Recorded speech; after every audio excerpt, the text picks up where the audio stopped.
All right, I'm going live. Fuck it. Let's get it over with. All right. Just give it a second. Oh my Yeah, god. so it First thing I is. want to do is eat a handful of edibles before I play D&D. Fuck. I got your notification that you're streaming live. There you go. Don't worry, I got the breakfast cereal and fucking extra crunchy chips all ready to go. Ooh. The dry cornflakes, that'll be perfect. Awesome. All right, I think we're good to go. Good to go. I believe You've so. been arrested either by bad luck or by being falsely accused. During your sentencing, you were given a choice between years in a bleak prison cell or because of your skills to join an expedition to a newly discovered land. Fuck. You've Shit.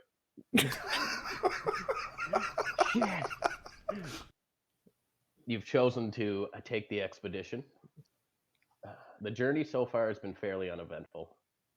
You were transported to the city of Rotterdam, where you were held captive on a ship while it sailed the recently impassable journey to Haderheim.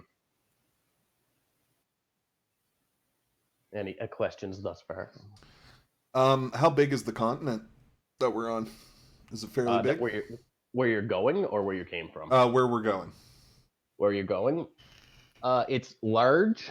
Yeah, it's pretty big. It's not like Australia big, but like an Iceland size. Okay. So not Fairly big. large. So so you say it's unexplored, but I assume that there's a possibility that we might be able to find information before we go. Well, you're prisoners, so not really. Oh, But you can go okay. ahead and ask questions. We're There's still prisoners? yeah, Oh. there's some common knowledge about it.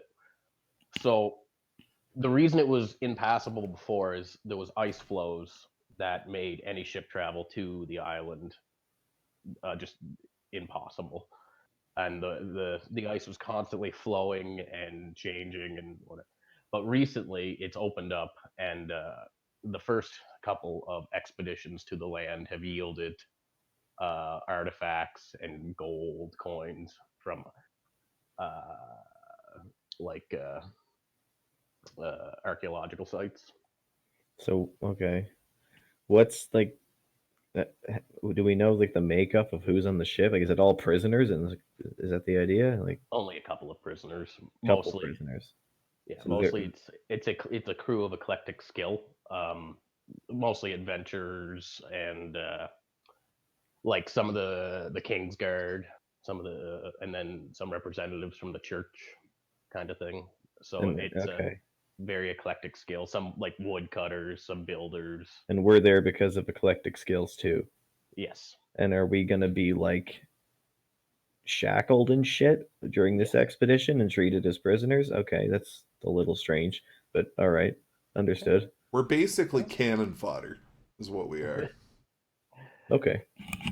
You docked at the staging port and were hitched to a wagon along with two other individuals. A half orc barbarian of few words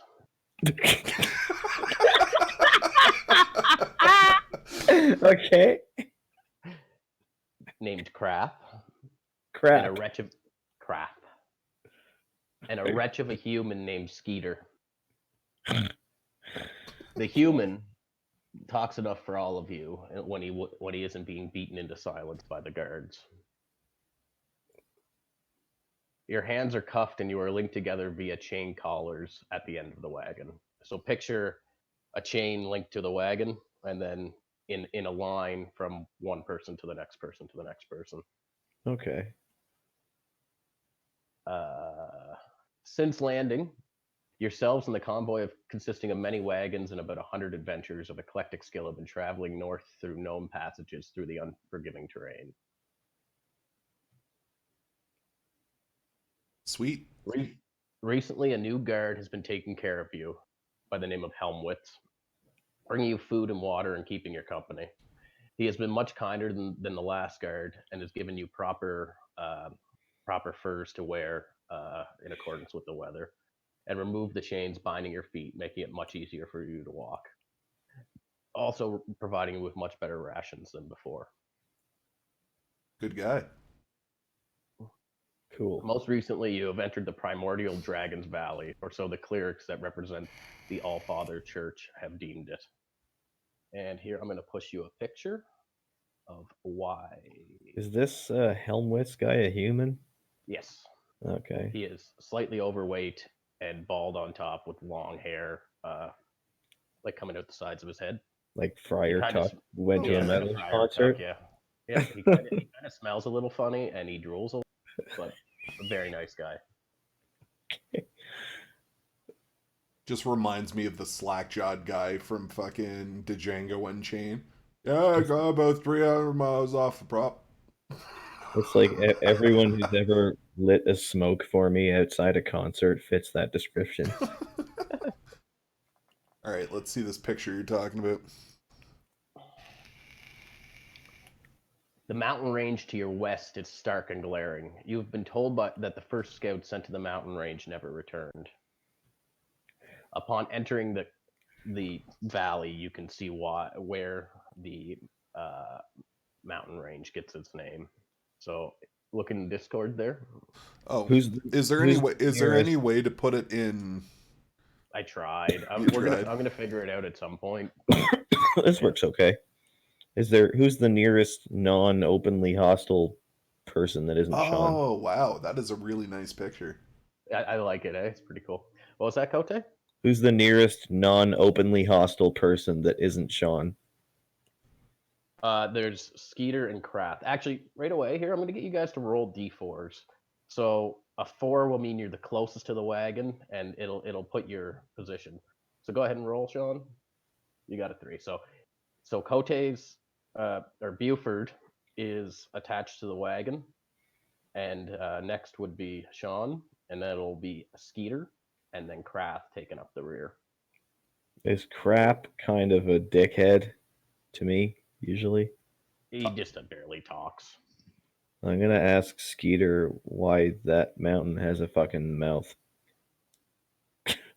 Because I'm curious about But that. go ahead whenever you're going to ask somebody, just tell me you're going to address Skeeter or whatever. I'm addressing Skeeter.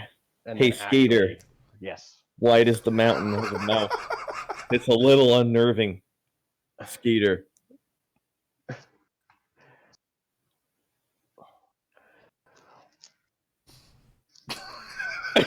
One sec. Sorry. It's taking a minute. It's taking a minute. Oh my god, that's fucking hilarious. Most mountains I've come across don't have mouths. Hey, Skeeter, what's wrong with you? You That dumb one as has fuck. a mouth. It'll be a cold day in hell before they get me. I don't know what it's for. And then at this point, the guard who is driving your cart looks back at you and yells, "Shut up!" Oh man! All right. I have a feeling this is going to be great. I'm gonna go ahead and shut up. Okay. So the weather has been cold but not unbearable until now. Quick question: how long have we been traveling so far? Did we just get there and we're starting our adventure? Since you've landed on the new island, Yeah. you've been traveling for about 10 days. Okay. I'm just gonna take a look behind the cart and see if the cart itself is making tracks. Absolutely, it is. The snow is shallow, but it's definitely making tracks. How many And times has it snowed in the last 10 days? Very light snow almost daily, but only for about an hour or so. Very Okay, light so snow. there's you're kind of in late spring. okay, so there's no chance of following tracks then if I ever do get free. I'm just trying to do a baseline. Absolutely. Well, possibly. I mean, it's a big caravan with probably 50 wagons, so you guys are tearing up the landscape pretty good. Okay. Yeah. So the weather has been cold, but not unbearable till now. The clouds rolled in fast around noon. The winds of snow and sleet came with them. The convoy pressed on, requiring you to push the cart on multiple occasions. As the cold wind increases, you have to yell to be heard. The visibility has been reduced to about 40 feet. Great. The cart has become lodged, and after attempting to push the cart for what felt like an eternity, the driver screams to be heard. Stay here, vermin, I'm going ahead. He dismounts the cart and struggles through the snow farther ahead. So you guys would be somewhere in the middle of the caravan. I'm gonna smile and quietly whisper to myself, I hope you brought your brown pants. Skeeter. Fuck this, mate. Me balls have frozen to me arse. Do we know how close we are to our destination? It was supposed to be at the end of this valley. A day's journey past the end of the valley you're currently in. So I'd say 2 days. So this one sack of shit is attempting to continue by himself without the entire caravan. No, you're somewhere in the middle of the caravan. Yeah. and- So where's he going? but he's going to the cart that was supposed to be ahead of you. Oh, he's just going to check with some other Yeah. dick. But All right right. now, since the snows have started, you can't see the cart behind you or the cart ahead of you anymore. All right. Well, And the what the tracks fuck are am I gonna gonna be filled do? in. I'm fucking chained to it. So I I'm guess I'll gonna take a loop. Do I have an option of just looking in the cart to see what's there? Absolutely. You know what's in the cart, and the drivers exclaimed it to you a few times. There's wine and ale in this cart in big casks, and they put it there seemingly to bother you. They chain you to this cart Oh, because so you're they're not just allowed dicks. to have any of it. Yeah. Okay. Very good. The plan is forming. Do we have There's a loud relationship noise up to this breaks through point? the wind. Ah! All right, so I'm gonna look at Marcus and just be like, "Wow, that was a loud noise. Yep. I heard it through the wind." Oh, I think that fuck's dead as a doornail. Out of the blowing snow appears Helmwitz, breathing heavy and struggling through the snow towards you. Go ahead and make a perception check. Oh fuck, how do we do this again? So it's be skills, perception. Yup. No, that's not right. Yup. Okay. He struggles toward you, gasping for breath. He begins fumbling through his keyring, attempting to find the correct one. He's wheezing, and the only words you can make out is, run. Give us the keys, you fool. We're all gonna die here. Give it. At that point,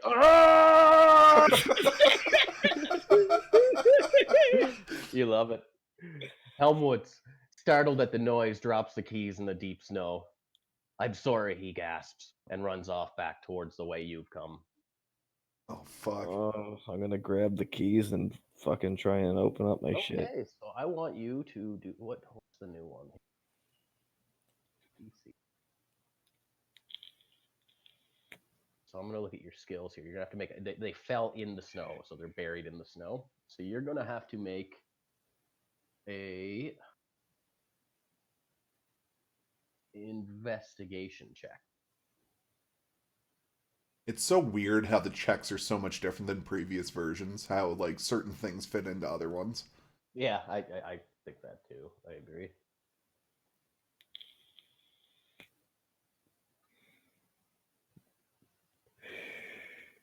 Gonna do your check there, Kote? Yeah, sorry, what is it? Investigation. Investigation? All right, here. So you're searching through the snow. Okay, so you're being like grasping through the snow, looking for these keys, and your hands hit something hard, and you find it very quickly. Sorry. Attempt. Just so you know, in the description of my character, I'm hard as a rock 24/7. So That's why I laughed. Wonderful. All right, I find the keys. You find the keys. So it's a big key ring with about 20 keys on it. I'm gonna try to deduce by my excellent knowledge of such things which key is most likely to be the key to the thing that's holding me to the thing. Okay, so what kind of check would this be? I haven't a bloody fucking clue. We will call You it. could fall back on engineering if you wanted to, or maybe sleight of hand, maybe not. Okay. But I'm a fucking roguish dick by nature. Do So another investigation. holy mother. Oh God, here we go. Okay. So you can't. The keys are fairly similar. There's a couple ones that are very large that you've kind of taken out of the equation, but for the most part, you can't really tell what the difference is. You can Well, make a sleight of hand check to begin trying the keys as quickly as possible. so Oh, I'm you gonna fucked do up. Attaboy. Okay, so Kote's fumbling with the keys. Your hands are cold. It's a little hard to try them to get each one in, and you haven't found the correct key yet. And out of the snow comes this creature. Is this going to be a Discord one again?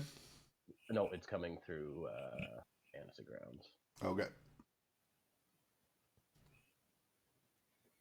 Oh fuck! Hey, buddy. Okay.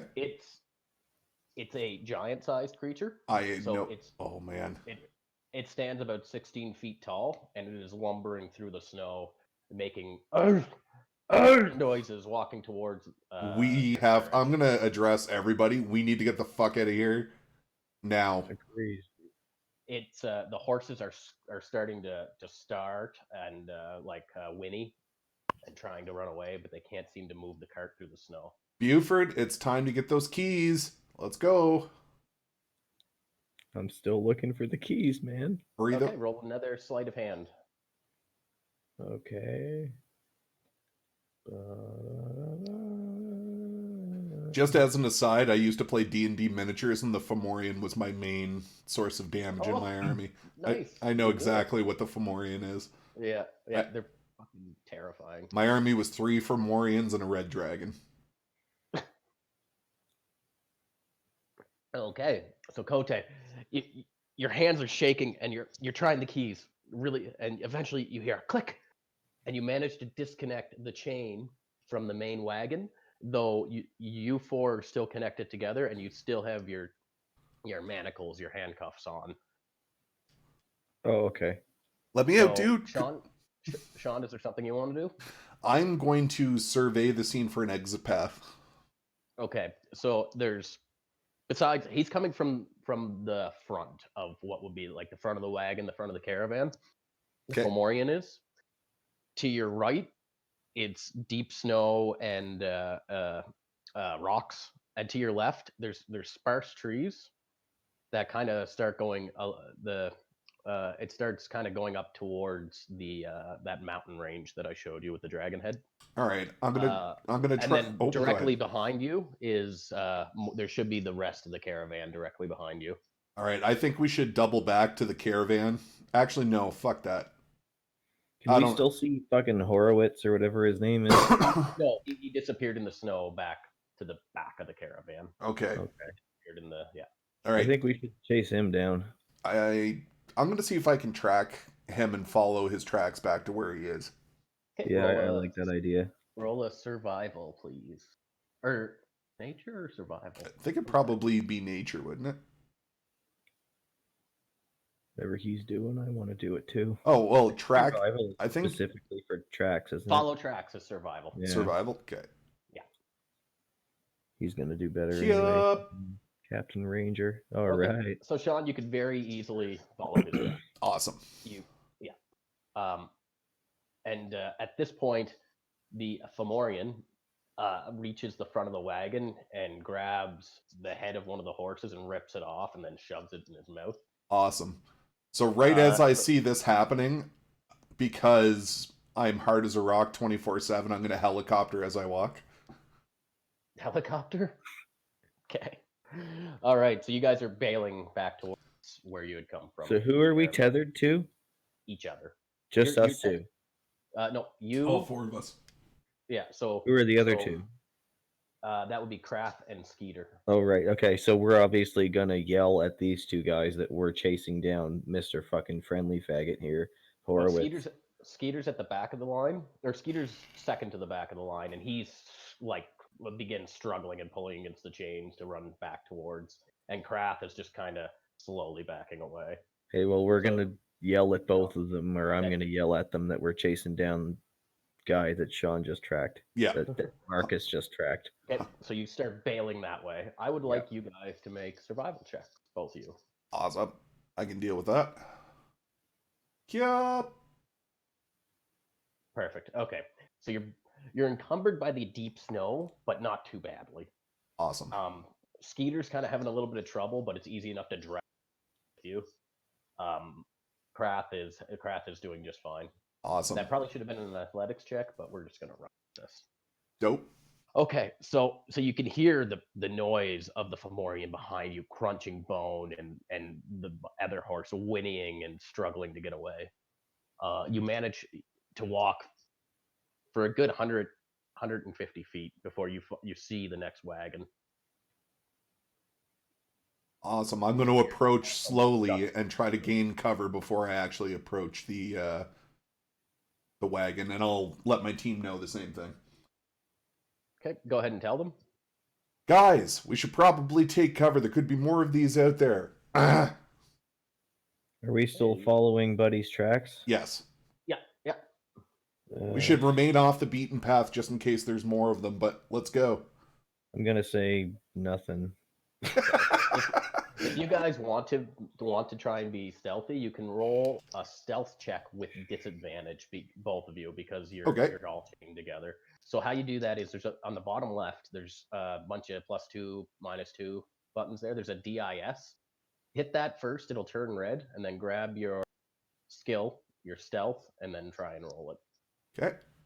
Whoa. Yeah, that didn't work. So what disadvantage is you roll 2 and you take the lower of the 2. Okay, go ahead, Kote. I don't see what you're talking about, actually. Down at the bottom, right underneath the chat, do you see where your dice are? Right next to it, there's 6 buttons. Yeah. So I click on DIS. Yeah, and then you do your skill normally. And then it's a stealth. Okay. Oh, you rolled 2 of them. Yeah, you roll 2. Oh, and let you me do take that the again, lower then. of the 2. No, you did it. You got it. Oh, I only rolled 1 d20. So no, when you click disadvantage, it'll Okay. but it'll calculate you take the lower of the 2 with disadvantage. With advantage, you take the higher of the 2. So you guys are kind of struggling, looking for a place to hide, but there's nothing you can do. Hey, You're let's out in the just go open. at full speed after this motherfucker. He's our best chance to not freeze to death. All right. I'm going to survey the scene to see if we can see where his tracks are leading and where he is. Because we're if there. At any point, we're there, right? If at any point we got out of sight of his tracks, I would have stopped us. Because 10-4. I'm not leaving his tracks. So you get to the wagon, and you can see the track stop at the wagon, and then they abruptly turn off towards the mountain range. Right now, you can't hear any noises, and you're standing beside the cart. I'm going to look in the back of the cart to see if there's anything remaining. I heartily agree. Let's loot the cart for provisions and then set off after this guy. Agreed. Okay, so in the back of the cart, there is 4 large sacks. There is a woodcutter's axe, and you don't know what's in the sacks. Oh, and 2 chests. Okay, rummage through and open everything we can. Okay. I'm gonna grab the hatchet. Okay, And grab the hatchet. And I'm gonna toss it to what's the orc's name again? Krath. Krath. You seem to be a noble individual. Take this. I'm gonna toss him the hatchet. He takes it from you, and you see a smile creep across his face. Oh, this is probably a bad idea. But I'm gonna look around the cart. Is there any kind of like hindering terrain anywhere? It's all hindering now. It's all like. Is there rocks anywhere? Not really. There's a few trees off the way Helmwitz ran. Okay. And the trees get thicker as you get closer to the mountain range. On the other side, there's stones, but they're small stones, like knee-high little boulders kind of thing. Perfect. What are the wheels of the cart made out of? Sorry, I'm just kind of all good. They're made out of wood. They're made out wooden of wheels. Wooden wheels. Yeah. Fuck. I was gonna get him to try to chop the chain, but there's nothing hard to rest it against. You could find there's metal on the cart. Perfect. You could have him attempt to. Awesome. I'm gonna hold the chain and kind of whisper to him, "Fucking nail this thing." Okay, just 1 sec. Let me pull up his character sheet here. I'm gonna keep my arms very far away from this. I'm gonna lose a hand. I can guarantee it. What was he wielding before we gave him the axe? Nothing. Nothing. He was unarmed, but he was guarding us. Oh wait, he was shackled with 2. Never mind. Yeah. But So he's gonna beaten. roll an attack Okay. on it, and that's a big old failure. So he hits it with the axe, but the chains hold. Fuck. All right. So Cool. now it'll be Kote's turn. Sweet. I tried Kote. Well, fuck, man. I'm just gonna So have him there's- hit. What's that? There's four sacks and a 2 chests. Well, I like the idea of him fucking smashing on the chain with the axe, so I'm gonna tell him to hit it again. Okay, but you have to wait for his turn. So you let him know. So Oh, whenever okay. his turn comes up, he'll try again. In that case, I'll just do as much rummaging as I can. In the Okay. meantime. Sacks or chests? I suppose I'll. Can I tell visually whether the chests are locked? One of them has a lock on it. I'll open the unlocked one. Okay. So you open it up. Inside there is a hunting bow with Uh-huh. 20 arrows. So a short bow is what it'll be, with 20 arrows, and a short sword. I guess I'm gonna pick up the bow and arrows and signal to Marcus over here that I got a fucking bow for him. Yay! Okay, so Sean, I'm gonna give you the short bow. And I'll Sweet. just take the sword, I guess. Just in case shit goes south. So should I be looking under actions for this? Okay, I'm gonna put it right in your character sheet. So you are Marcus. So we're gonna go under actions. Yeah, you should see it populate here. You know what? I'm very impressed with this program. I really Yeah, am. me too. 20. There you go. So There's I your only short bow, my so I friend. only put a check mark in those circles whenever I use the ammo, right? Yes. Okay. I tried to add my own if you want to just take a look and make sure I did it right.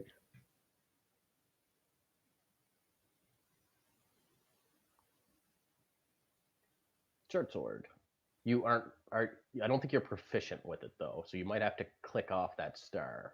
Are you proficient go. with short swords or no? I don't imagine Perfect. I am. I clicked off the star. Yeah, and I know Sean should be proficient with short bows. Yes, please. Okay. All right, very good. I'm going to close out your character sheet. Nothing else in there? Nothing else in that one, and that'll be the end of your, which will bring it Sweet. back to Sean's turn. And at this point, you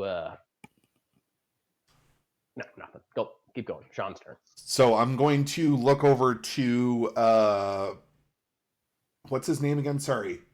Craft. Craft. Is there a way, like in the next time we play, that you could actually make them characters that I can see at the top of the screen? Under PCs, click on the PCs button. Craft should be in there. Oh, there you go. Okay, cool. Yeah. I'm gonna look at Craft, and I'm gonna be like, "Sir, for God's sakes, hit it again! Don't stop!" Yeah, he still will on his turn, which is right after you. Awesome. And I'm just gonna make sure I can keep an eye out from the direction that we came to make sure that nothing's coming after us. Make a perception check, my friend. Fuck. Perception. Here we go. Yoop. Okay, so Sean, you're looking the way you look back and studying, but your head's swiveling around, and from behind you, you see what appears to be a large glowing fire behind you. Like if you were to continue backwards on the caravan, back the way you had come, Okay. there seems to be a large glowing fire Oh, off in God. that direction. Buford, we got trouble. All right, so he's going to go ahead. Krath is going to go ahead and make another attack on your chain. Or are you using Basil Bjorn as an actual character? No, I just didn't delete him yet. Okay. Okay, so he swings the axe and he manages to smash the chain. Awesome. Unfortunately, it's the chain that's just between himself and Skeeter. And So he Skeeter. breaks them, so he's free. Awesome. Back top of the round to Kote. Keep going, man. Keep looking. Well, I'm gonna tell him to chop the rest of our shit. So if Yeah. I look back at what Sean just or what Marcus just pointed out to me, what is it I see? Do I have to make my own check or Nope.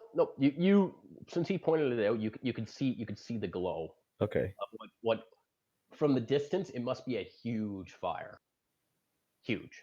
And the So I distance know and that the, it's a fire. and the Okay. snow and stuff, yeah. Oh God. Hmm. I think I'm just gonna.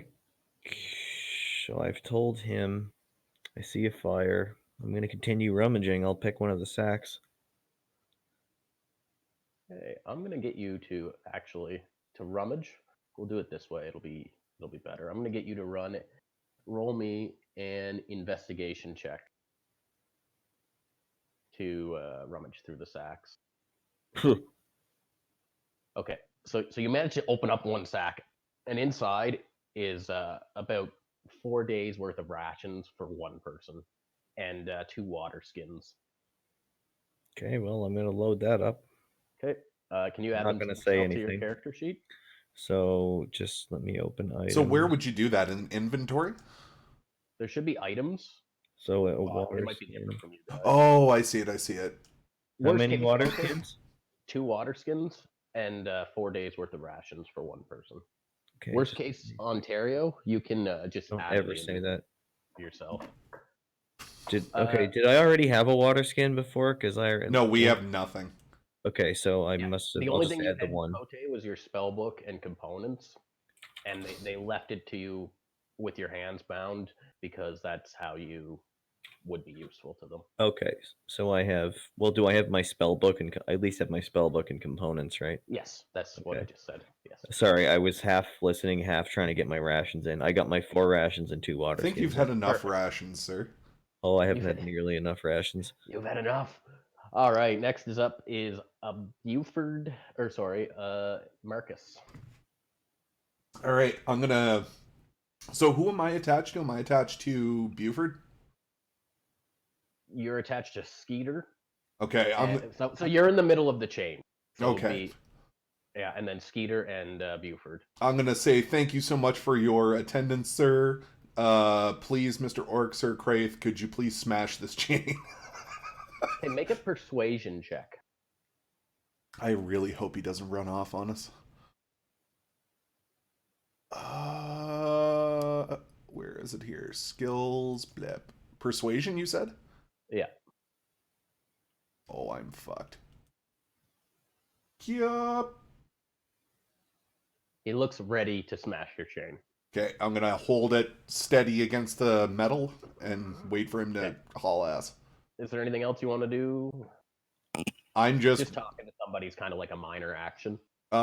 just still keeping an eye on the direction we came, being on sentry alert just to make sure nothing's coming up on us. Okay, perfect. Make another perception check. Fuck.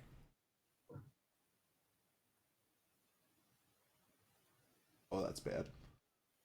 So at this point, Skeeter's starting to pull on the chains, trying to fucking being a little terrified. Oh, he's panicking? Alright, I'll try to convince him to stay still. We need to be able to get these chains off or we're all gonna die. Do another persuasion. Okay. Blah, blah. Okay. It doesn't seem to have much of an effect, but he's not pulling on them too hard, but he is panicking. Sweet. So go ahead, Buford. Okay, Skeeter's pulling on the chains. Buddy's ready to chop the chain again, Mm-hmm. and I'm waiting for him. Well, everything seems to be in order. There's no change in the fire? No change in the fire, no. All I mean, right, there's is still there... more stuff you can loot. I was going to say, I'm going to continue to rummage if there's anything else left to Okay. rummage. Roll another investigation, please.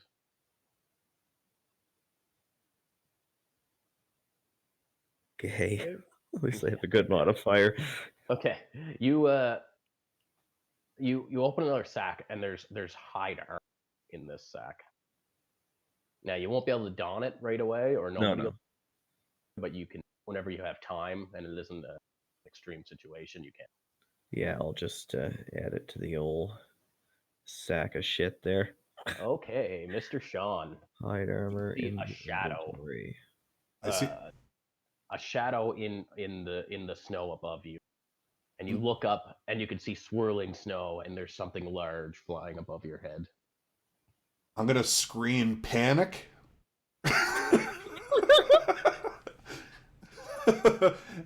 I'm gonna try to get a better look. Take a step back and try to get a better look at what's above me. Okay, you take a step back and make a perception check. Oh fuck! Here we go. Oh no. You don't know. You don't like it though. All right, I'm gonna scream to the rest of them. We gotta move. There's something here. Yeah, you do notice it's coming closer. We gotta go now. Okay. So, is there anything else you want to do for your turn? Start Nope. running. Start pulling on the chain. I'm gonna ready my bow. Okay. So, Krath is going to take an attack on the chain, but he looks like he's about to bolt. Okay. So Which link is he hitting? Between who and who? Between me and Skeeter. Okay. You and Skeeter. Okay, yeah. That makes perfect sense. So he's going to make an attack with his hand axe.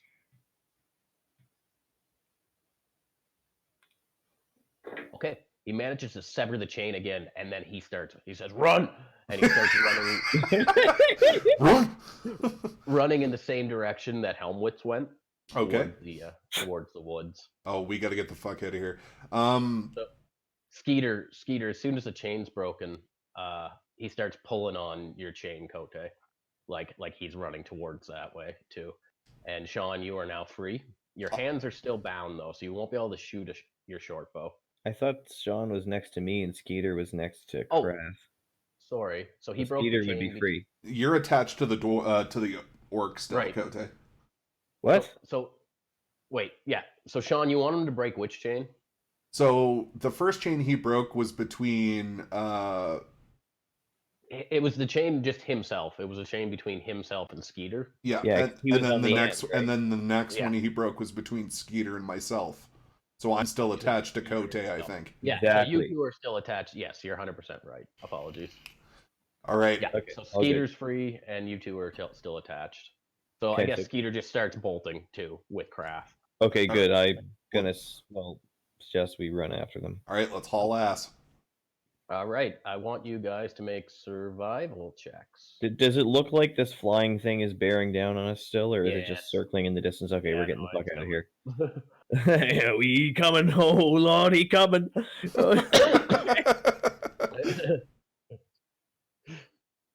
Okay, go ahead. Okay, yeah. Alrighty. So you guys are making it through this. You're making decent progress.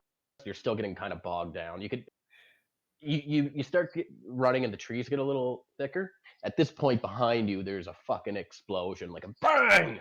And the cart is no more, and it is on fire now. Oof. And the horses lay dead and skewer like in a pile of ground meat about 40 feet away from the horses, from the cart where the cart once was. Like it's ground up or it's on the ground? Oh, it's like a smoldering pile of rubble now. It's like tits up. 0 out of 2. All right. I'm gonna scream to the team, we need to find shelter. Let's haul ass. Yeah, let's haul ass. Don't lose the tracks of fucking Buddy. Okay, so Sean, I want you to make another. What was it? Survival to track him? Yeah, make another survival to track him. This is why I want. Oh no. So you're still able to track him. It's getting a little more difficult with the snow, with the blowing snow. It's filling in his tracks a little bit, but you're still able to. Awesome. So do you guys continue on? I guess.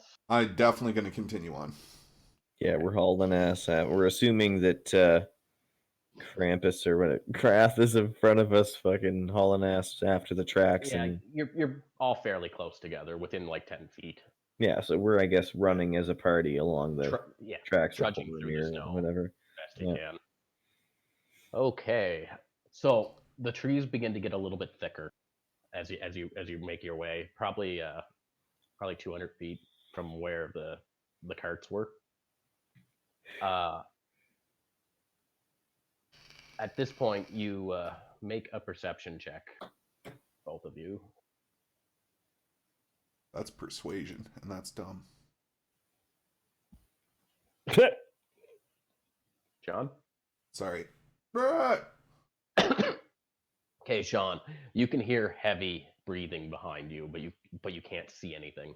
But it sounds almost unhuman. I'm gonna relay the message to the rest of the group that we should double time it.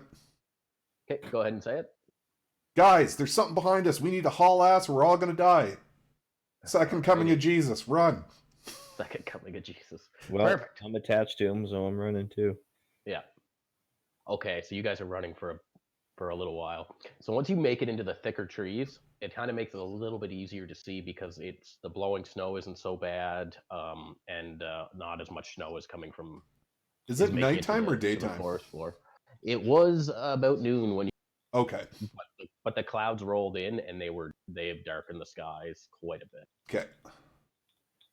Okay, so you run for a good while, struggling through the snow, breathing heavy. I want you both to make athletics checks, please. Perfect. Okay, so you guys are managing to get through the snow fairly well. Sometimes you have to drag. Sometimes you get a little bit bogged down, but you're able to get out and keep moving. Perfect.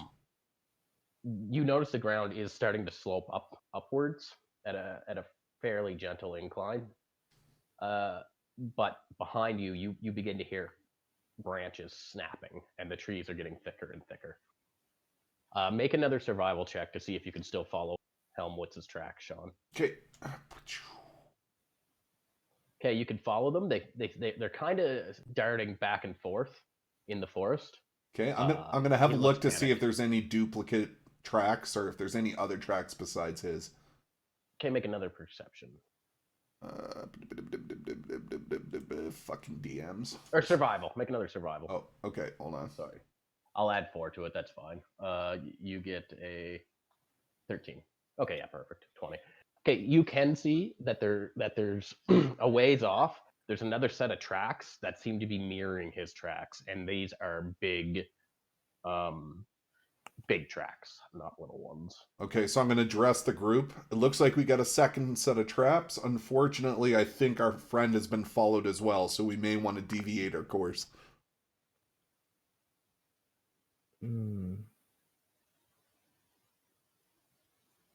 Well, we got nowhere else to go other than after him. Maybe we should just follow those set of tracks just carefully. I'm gonna ask the what's his name? Not Kraft, but the other one? Skeeter. I'm gonna ask if he's doing okay. He's just panting and he looks terrified. Perfect. All right. Kraft. Let's just go. Let's just go. All right, let's haul ass. Okay. So, make a perception check. You continue for a little while. Perception check. Fucking love +2s. Nope. Uh-oh. Okay. Go to Kote. Perception check? Yeah. Fitting. Hey, you don't see anything. You continue on. And it almost jumps out at you. You can see what's left of Helmwitz has been splattered on the snow. His intestines ripped out, and his bottom of his jaw ripped off. Eek. You kind of stumble upon it, and you can see where there's indication that that there's something big close by. Guys, get the fuck out of here! I'm gonna ask Buford, do you still have those keys? Yes. Yeah, I do. Do you want to try and separate us? Not. I'm just curious. No, we'll leave it. The time. Now's not the time, but I'm just curious. Okay. Get the fuck out of here! Yeah. So you keep running. I want you guys to make athletics checks again. Nice. You rolled at the same time on my screen. Okay. So the snow. You're getting a little struggling. You're struggling a little bit with the snow, but make a perception check. Fuck your posse. Mm-hmm. Kote. Or Sean, sorry. From behind you, you can hear something's coming, and it's coming. Oh fuck! All right. Gonna do a quick scan of the area. Okay, and you can see like trees shaking. Okay. Anything in any other direction, or is it just forest? Forest, but you can. It's starting to. The incline's getting very steep. All right. I'm gonna suggest we should get to higher ground. Yeah, let's get the fuck out of here. Okay. Let's go. All right. So you hear a voice ahead of you. In here! In here! I'm gonna We should go in there. I'm gonna ignore that Okay. voice and go the other way. I'm joking. I'm joking. You just run in opposite directions on the chain. Yeah. Okay, so I'm Straight gonna on the chain, grab the yeah. chain and yank him fucking closer. Okay. And Let's we're do gonna it. So go. you follow the voice. You can't see him, but you're following the voice.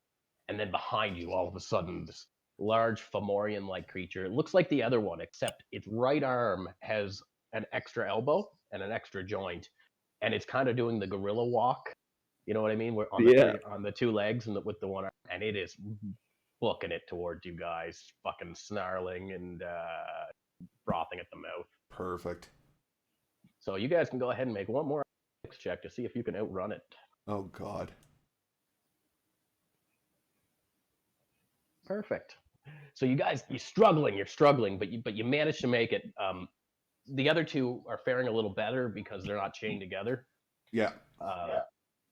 And you manage to get there. You see a younger man with kind of curly hair, and well dressed, and he's signaling to you guys, "Come on in here, in the cave." And you can see there's a hole in the side of the mountain, the cave, basically, and he's waving for you guys to come to it. Head straight for him. Okay. So Skeeter's the first one to make it in, and he disappears into the darkness. Next is Krath, and he disappears into the darkness. Behind you now, the creature is almost there. You can almost feel its breath on your ankle coming towards you guys. So you guys rush into the cave. You have a few seconds to make a decision. So you look around. You can see there's other people in the cave, but you don't have time to really investigate them. And the one thing that really jumps out at you is there's a large gong there and a mallet. Hey, a Besides that, gong. you can't see further into the cave. I'm gonna ask Kote to follow me for a second. Cool. Okay. Buford, follow me. I need to do something.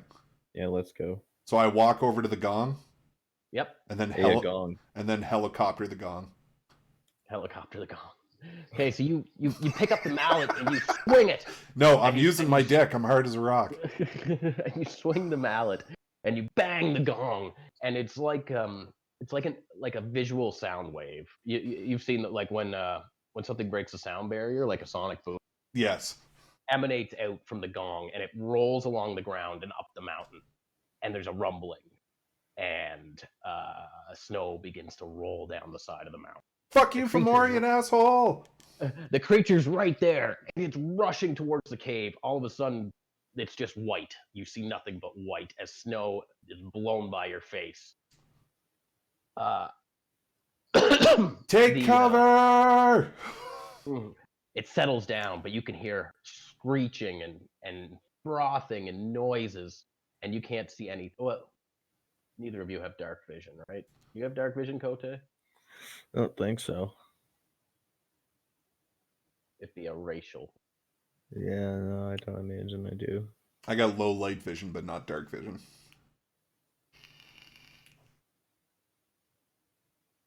Actually, no, I don't even have low light vision. Fuck that. No, I don't think you do.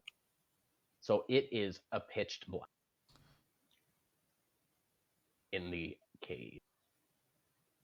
And you can hear this noise. It's scratching and scraping. And there's a from the people around you. And you could. Sorry, you I can just got a hear- sub and it scared the fuck out of me. You can hear the striking of a match, and there's a small. And you can see the Fomorian creature with the extended arm is stuck in the snow that has covered the whole of the entrance of the cave, and it is scraping at the stone. It's one. attempting to get at you guys. Sorry, what's scraping at the stone? The Fomorian?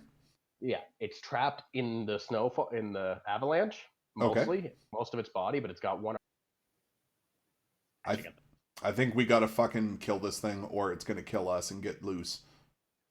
Does it look like it would have been able to make it in the cave if there was no snow? Yes. Okay. Fair. I'm gonna suggest that I now unlock those fucking chains holding us together. Yes, let's do it. Right. So Crap is gonna walk up out of its view with his hand axe and start neck and And attempts start. to kill it.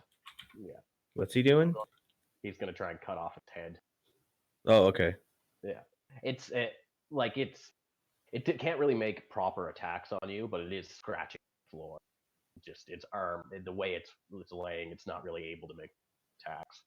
So Crap is bringing his axe down on the back of its neck, and he's hit it 3 or 4 times while you're fumbling with the keys to try so, and it's still moving, and it's still scratching at the floor. Its neck bone, its spine must be thick. Perfect. So I want you to roll a sleight of hand, Coach. How long it takes you to unlock you and Sean? Right away. Okay, so you try a couple keys and click, and the collar falls off your, and the collar's still around Sean's neck, the chain hanging from it. Sweet. All right. Well, I mean, And remember, you're still manacled, but you know that the keys for the manacles should be on the same key, right? okay. So if I look, is there a sense of urgency with this fucking thing gonna? No, it. There's a couple more whacks, and it stops moving. Craft continues to cut until the head falls on the floor. All right. I'll just look around the room and like who's in the room. Okay. The cave, I guess. Give me a minute. So, suggestion. Break. Should we've been playing for about an hour now. Should we do a pause for a smoke break while we get our thoughts collected? I'd Sure. like that. You want Okay. to do a quick smoke? Yes. Yeah, let's go for a smoke. I'll be right back. Okay. Very good.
Let's get back at her.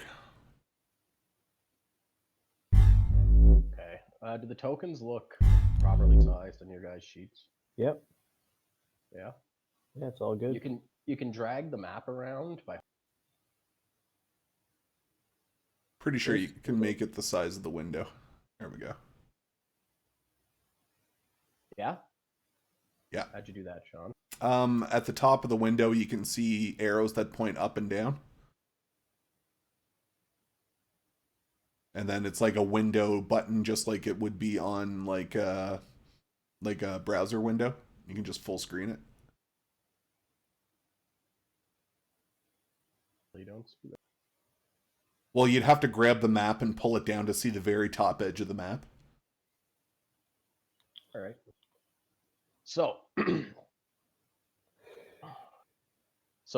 from the match, you can see that the man who called you in lighting a lantern, a small brass lantern, and he sets it on. Well, that wasn't a great end. That. Well, that was quite the experience. Francois Dubernay, pleasure to make your acquaintance. And I would like you guys to make insight checks, please. Oh, really? Insight, you say. Sorry, I'm having a hard time finding it. There it is. Yup. Okay. So, Buford, you notice Krath is staring very angry at Francois, Okay.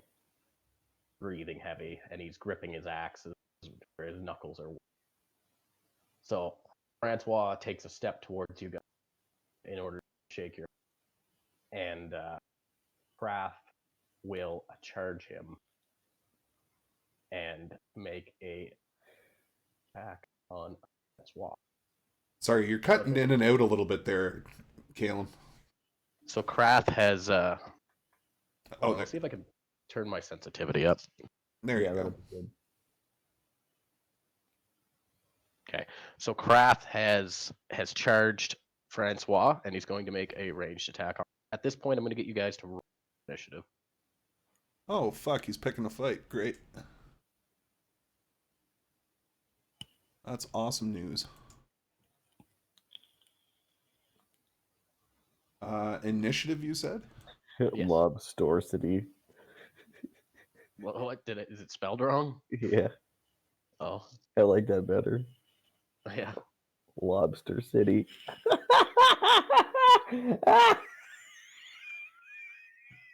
Oh, God. Lobster City. So I never realized how close it was to that. Okay. Okay, I just got to figure out how to initiative.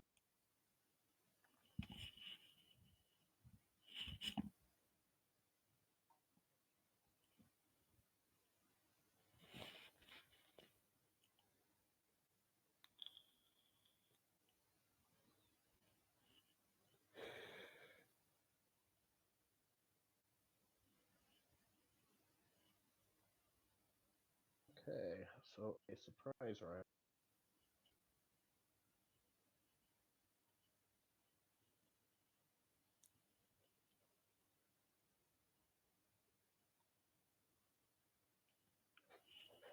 Do.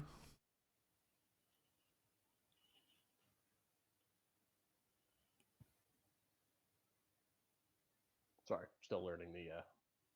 Oh, Oh, no. that's not good. So he just he charges and he just takes a wild swing and lodges the axe just in the side of Francois, and instantly drawing blood and just screaming in rage. And Wrath yells, "He's one of the masters!" Okay. So back to So he just fucking walked up and just haymakered him with an axe? yeah, and it was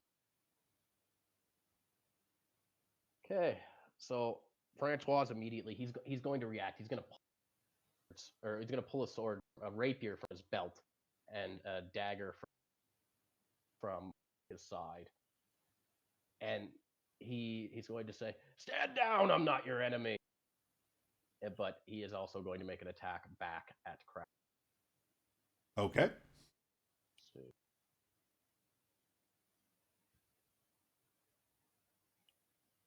Holy fuck. Oh, we got into a cave running from Warrior, and now it's fucking UFC 137. yeah. And he hits.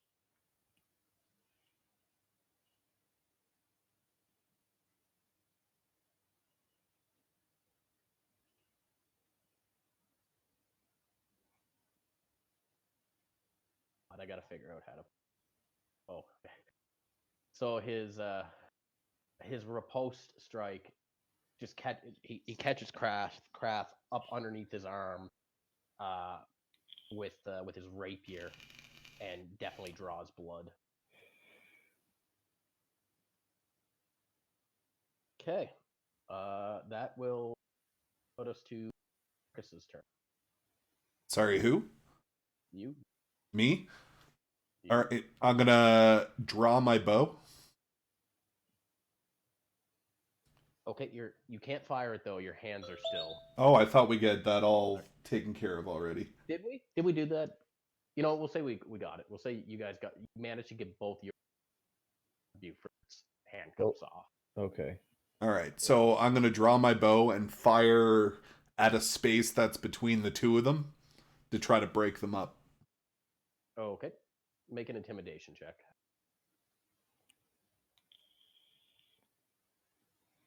Oh god, I don't have anything on that. Ooh. Okay, are you saying anything? Yeah, I'm saying hold. Okay, so they're both still battle ready and they're staring, and you won't know what happens. Okay. That'll come up to Skeeter, who's just going to be cowering, and Kote.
Yeah.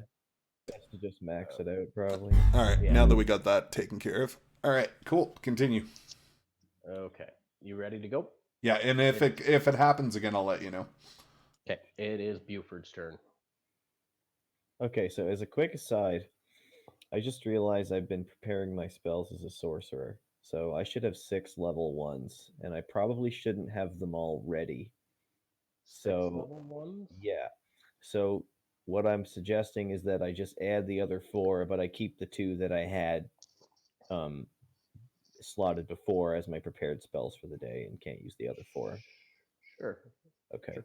So I'll just add the other 4 as we go without interrupting everything. Okay. So I kind of lost track of what was going on before the shackles because of the sound thing. So they're Sean- fighting each other. He Yeah. just took a hit back, Yeah, and Sean intimidated them both, telling them to stand down. and then they did. We don't They know haven't until yet. their turn. Yeah. Okay.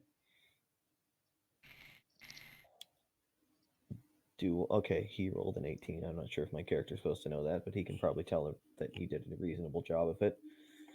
So, assuming. So, who else is in the room then? Is there anyone else in the room? Yeah. Who But else is in the did you room? want to take a look around? It's okay. Yeah, I So want to take a look around. There's Skeeters cowering in a corner. Hmm. There's Francois and Kraft, who are standing off against each other, and there is a short woman and a young, like a teenager boy in the room. But you can get a better look at them maybe when everything isn't so. They're humans, Yeah, humans. just like Francois. Okay. Well, everything seems to be in order here. I mean, is there any furniture or items laying around the room that might reveal whether it's well used or being used as an improvised shelter or No, it is a natural cave. And with that's all you nothing need to in know. it except the people And the gong. and the gong? Are there any markings on the gong? Yep. Yes. What's the groove. nature of the markings? Roll an Arcana check. Okay, I chose not to take that as a skill. Let's see how that goes. That's fucking horrible. Why? I don't know. I didn't think he'd build it into the campaign much. So you rolled a 15. So yes, you know it's magical, and you kind of had that feeling from what happened whenever you hit it. You don't know much else beyond that, though. All right. Well, let me see if I need to even do anything.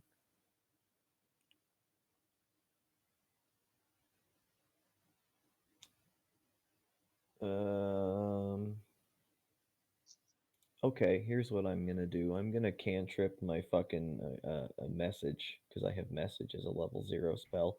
I want to Okay. talk to this woman over in the corner. Okay. So I I'm mean, she gonna can hear you. You could just talk to her. No, I want to talk to her silently. Okay. I'm gonna sling a message to her telepathically, and she can answer me telepathically, asking Perfect. her why those two people are hacking at each other. Okay. So her voice comes back, kind of meek, and she's like, I don't know. Can you please make them stop? I'm scared. I can useless wench. Well, I guess I'm gonna just. I don't know. I'll grab my sword, even though I don't intend to use it, because they don't need to know I'm a fucking wizard. I'll ready my sword just in case shit goes sour, and that's all I need to do. Okay. All right. So, top of the round, it comes back to Kraft. So Kraft is he's gonna look at you, Sean. And he said, "Help me! He's one of the masters. He's one of the ones who have enslaved us."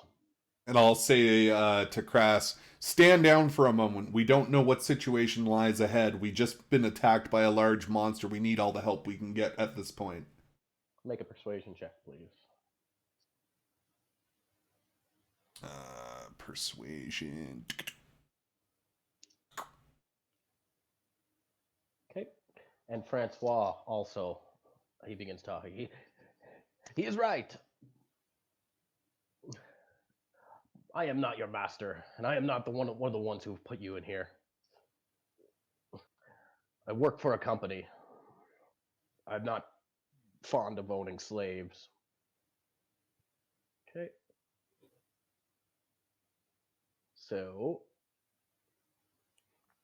for right now, the situation is de-escalated, but they're both squared off with their weapons at the ready.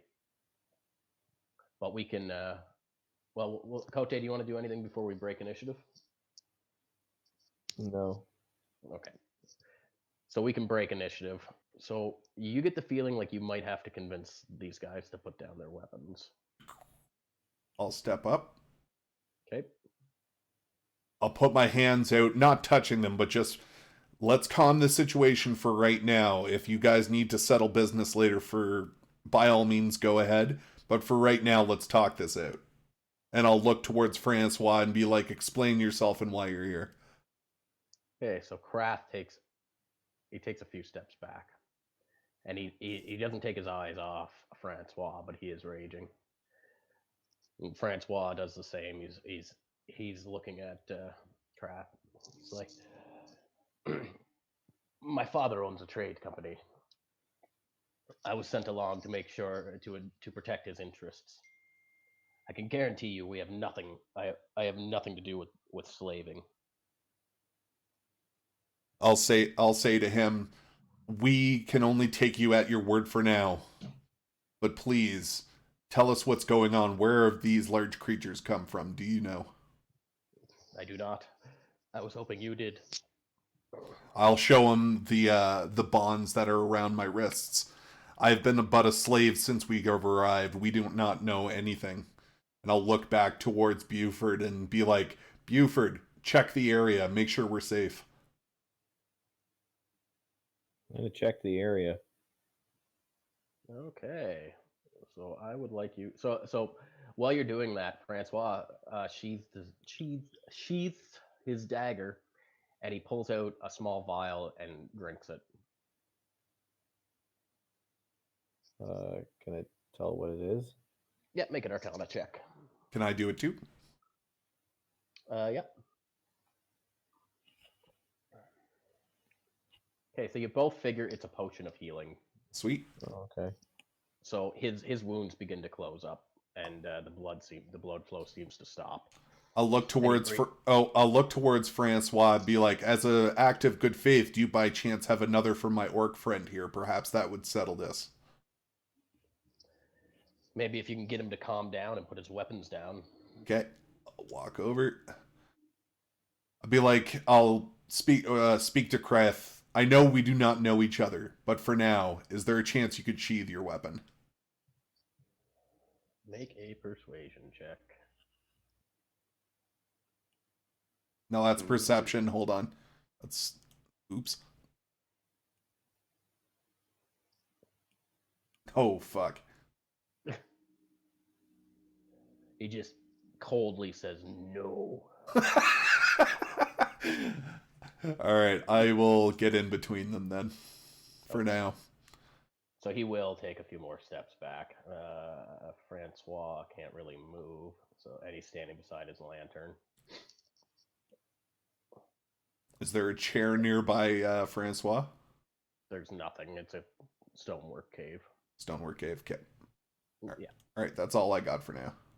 Like a natural cave that might have been hollowed out a little bit. Okay. Well, Francois, it's quite the predicament we find ourselves in. And he kind of looks at you. He's like, he's not going to keep trying to kill me, is he? I'll answer to Francois. To be honest, I can't promise that the orc will not, but I will assist you as well as I can, provided you are useful. Okay. So, do you understand Elven? I do. Okay. So you hear him say in Elven, barbarian, and he kind of scoffs at Kraft. Okay. Okay. But at this point, the situation is de-escalated, and Francois, he reluctantly sheaths his blade, and he walks over to the woman and the teenage boy, and he begins asking them, what do you have with you? We need to gather our resources. The boy is stark white, and the woman just is kind of flabbergasted. Yeah, she goes, I have a few rations and some healing herbs. I do have to say this. I'm so fucking happy you changed your sensitivity because this is perfect. Awesome. Says, good. We'll need everything we can get. So he looks back at you guys and goes, which one of you guys would be the leader of the group? We hardly know each other, pal. What an asshole dragon. I still don't even know what this fucking dude is up to and why he thought he could rush in here and bang that gong, and then I eye him warily. I'll bow my head and I am simply but a tracker. Arrested in a faraway land. We do not know each other. tracker and a dick helicopter and a fucking gong banger is what you are. We're having this conversation in front of the whole cave. Awesome. Be like, All right. I am no leader. I am simply a servant of the blight. I don't I'm know just what gonna that means. I'm just gonna look at him like a dog that just shit on the floor. I'm gonna look towards the rogue to see if he's okay. He is breathing heavy and like picking at his fingers. That's Skeeter. Yeah. All right, I'm gonna ask him what the fuck's his deal. What do you Skeeter- mean? What the fuck my deal is? Perfect. What do you No. think? We just ran for our lives. We're We're safe gonna now, Die in Skeeter. this- We're safe. We're going to freeze to death in this fucking cave. I'm gonna take a step off to the side. And I'm gonna look around to see if there's something we could possibly make a fire out of. Skeeter doesn't have any weapons, right? It's not holding anything, and nothing at his belt. You don't think so? Does he look like he's capable of fighting? Yep. Maybe not well, like a street urchin kind of thing. Is there any way that I can like insight to see whether he's being straight with me without asking him? Absolutely. All right, let me have a go at this because I don't trust that fucker. So I'm gonna ask him, "Are you willing to fight your way out of here with us?" Okay. And I incited semi-poorly. I'll do anything to get out of here. And you believe he's telling the truth. All right, fuck, I'll throw in my short sword. He picks it up a little bit too eagerly. Probably happy to have a weapon.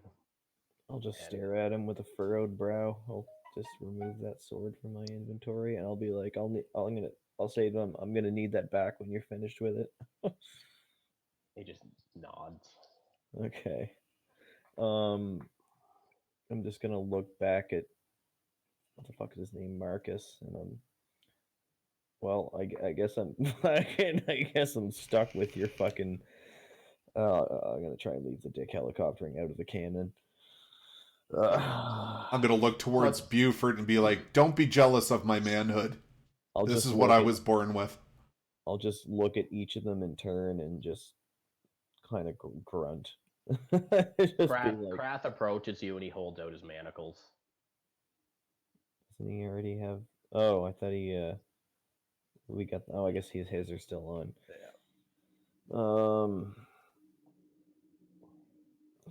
He's holding the fucking. No, I gave Sean Axe. the bow. Yeah, he's holding the axe. Yeah. And he already had. No, he didn't. Did he have a weapon before or no? No, none of you did. Francois has a rapier, a nice rapier. Yeah. And he's wearing armor. I'll but take his besides that- manacles off and I'll.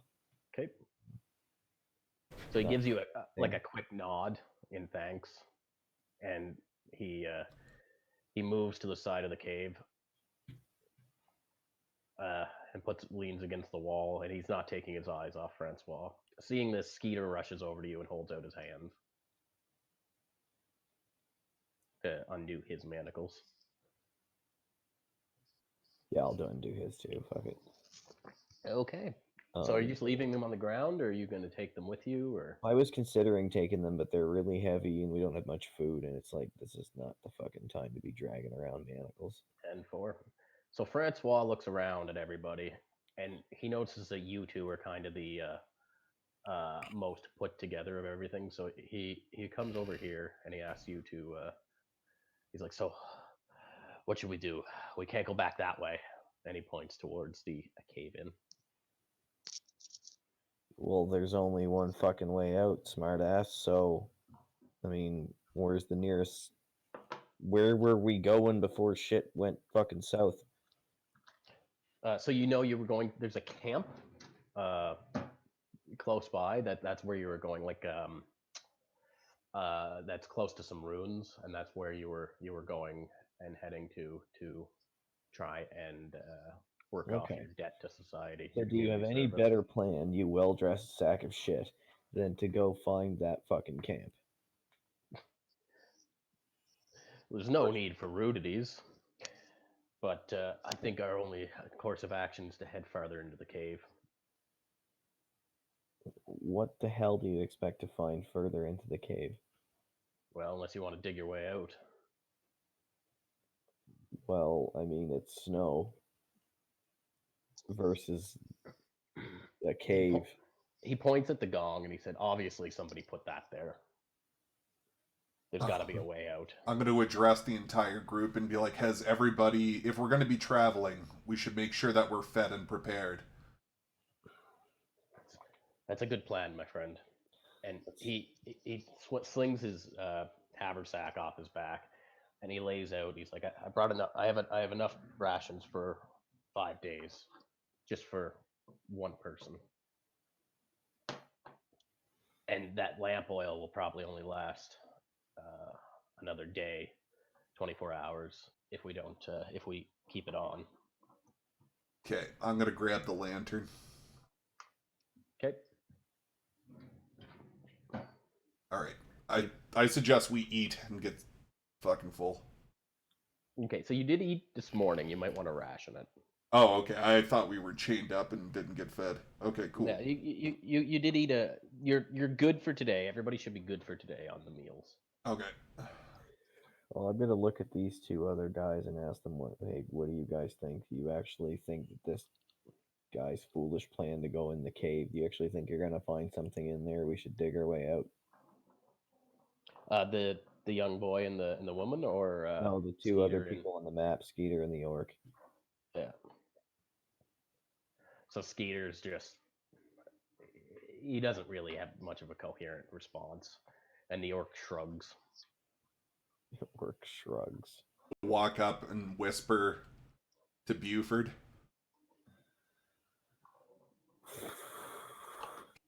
Mm-hmm. I'm going to be like, listen, it's obvious that we can't trust that Kraith won't try to kill him.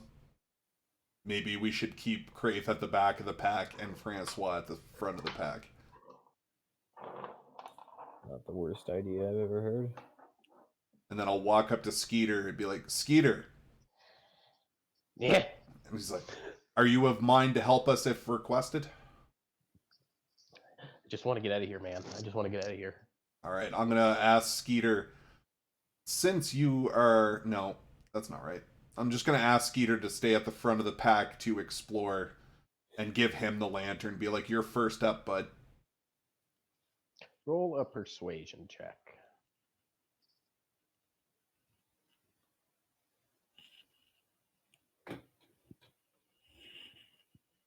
Nope. I'm not fucking going first. You do it. I'll bow my head. Fine, follow me. Women and children, stand up. We're leaving. So Francois walks over to the boy. He goes, "What's your name, son?" And the boy's probably about 14, 15, and he chokes out, "Jacob."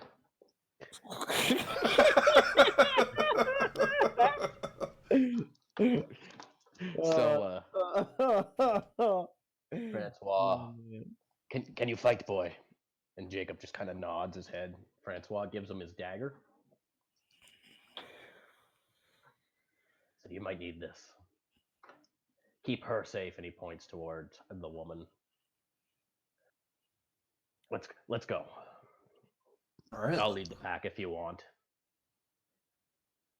I'm gonna look at Francois and I'm gonna be like, "Hey, Francois, I don't have a weapon, man. Are you gonna send this 15-year-old kid in fighting and just leave me fear to fucking watch? Like, what kind of a fucking... Are you retarded, man? Give me the dagger, you fool." So he reaches inside of his bag and he pops out another dagger and he hands it to you. Well, aren't you? Oh, what else you got hiding in there? You holding out on us? You got all these daggers in there. Do you get a fucking... I'm just looking at him like, dude, like, why do you have a bag full of weapons? What are you doing here with a bag full of weapons? Look around where we are. It's an unforgiving land. So you just carry a collection of daggers around with you. What's he wielding? He's wielding a rapier, and he had drawn a dagger from his pack whenever he was in combat. I'm just gonna roll my eyes and say, "Well, thanks, I guess." I'll add me a dagger to my shit. Don't mention it. And he Dagger. kind of narrows his eyes a little bit at you. Well, I'll lead the way if you want. Suspicious motherfucker. Okay, I'll stay a half step behind Francois at all time with the bow drawn. Okay. So the cave, there's no real branching. You guys start walking, right? Yeah. Yeah. Okay. What's your marching order? So Francois is up in front, I'll be right behind him. Just a half step. right behind him. And Buford? I think we'll put the orc and Skeeter behind them, and me behind them. Oh no, here, we'll put the orc behind them, then Skeeter behind them, then the kids and the woman, and then me in the back. Okay.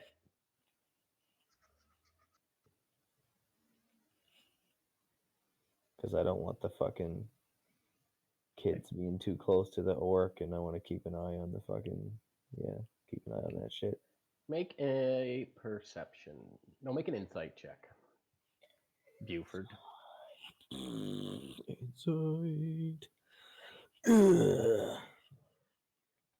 You get you see Skeeter looking at the woman, and you get a uneasy feeling.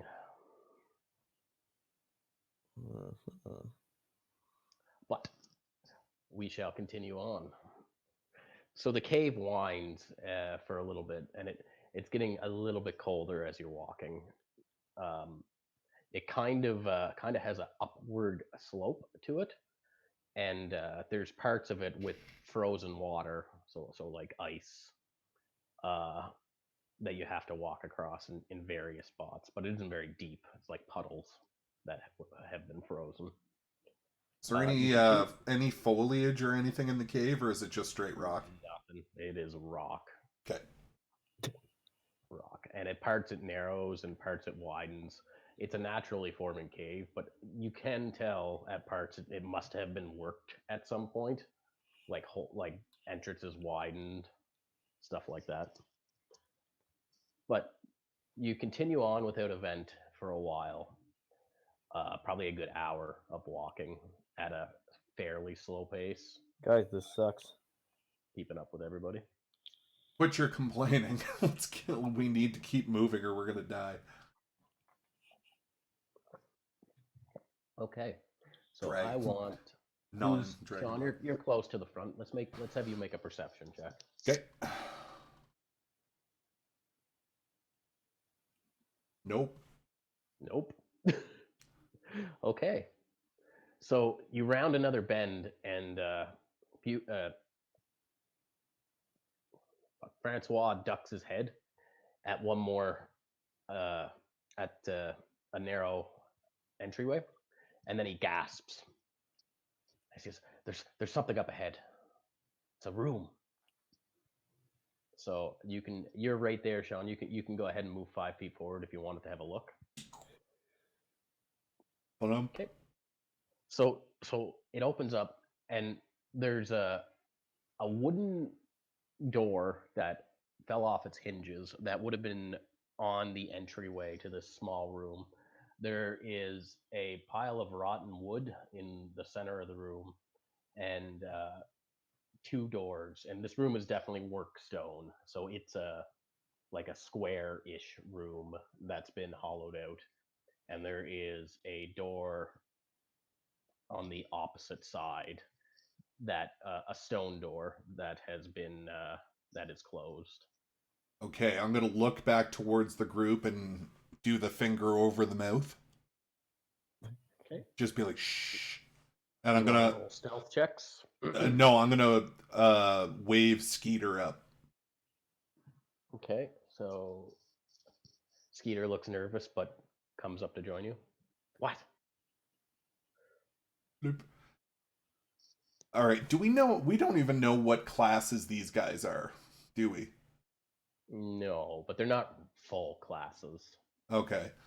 I'm Yeah. gonna be like, Skeeter, watch my back, Sure. and then I'm gonna sneak up into the room just at the where the door is broken. Okay, so you sneak up into the entryway with the broken door, and you can look around, and there's not much of note in the room. There's what looks like maybe like would have been burlap and a pile of dirt, remnants of burlap and a pile of dirt about halfway through the room, in between you and the door on the opposite side, and then some rotten wood and yeah, that's a pile of rotted wood, a small pile of rotting wood, and that's pretty much it in the room. Okay, I'm gonna take a step into the room. Okay, you step into the room. Awesome. So you said that there's a pile of wood and dirt, right? Is that what I Yes. understand? Yep. Okay, I'm going to grab an arrow out of whatever it's in, a quiver, I guess. Is there a quiver? Yep. You have a quiver. Okay, and I'm just going to lightly take the arrow and put it into the dirt. Okay. It sinks in as you would expect. The dirt is pretty. It's like it's Like, almost like a sand, okay. right? So it's a very fine dirt, but it sinks in about as far as you'd expect. Um, yeah. Okay, and I'm going to use the same arrow to slowly move the wood to see if there's anything beneath it. You find nothing, just old rotting wood. I'm gonna usher everyone else into the room since they haven't been attacked or anything. Okay, so everybody comes into the room. Yeah. Are we cold? You're cold, but right now with you're dressed for the weather, right? Like All right. you got gloves and you got hats or a hood. So we're good. All right. Yeah, so you're not freezing or anything like that. You don't know if you'll be able to sleep in this amount of cold. You don't have bed rolls or anything, but Okay. Fair enough. So who wants to open the stone door? I'm gonna look at the orc because he's a big burly fuck. Test his bravery and see if he'll step up. so he just gives you a snort and lumbers up to the door. There's a bar going across the door. So he grabs a hold of it with two hands. That's been bolted into the wood with iron bolts. He grabs it with two hands and tries to pull it open. So let's see if he does.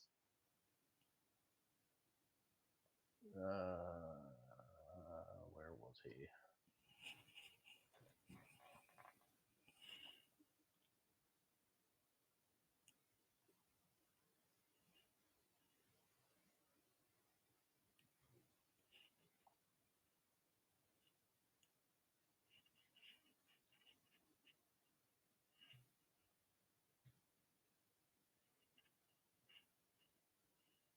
Ba-da-da-da-da. When you guys go to roll from your character sheet, what do you grab? Oh, the dice. The Yeah, bonus. perfect. Okay, so he just rips the door, and there's a kind of a crackling on the other side, and the door opens. Uh, it's on old rusted hinges, and as it swings open, the hinges crack, and the door falls to the ground with a big boom, and it echoes throughout the cavern. I'm gonna put my hand on my head and just put my head down.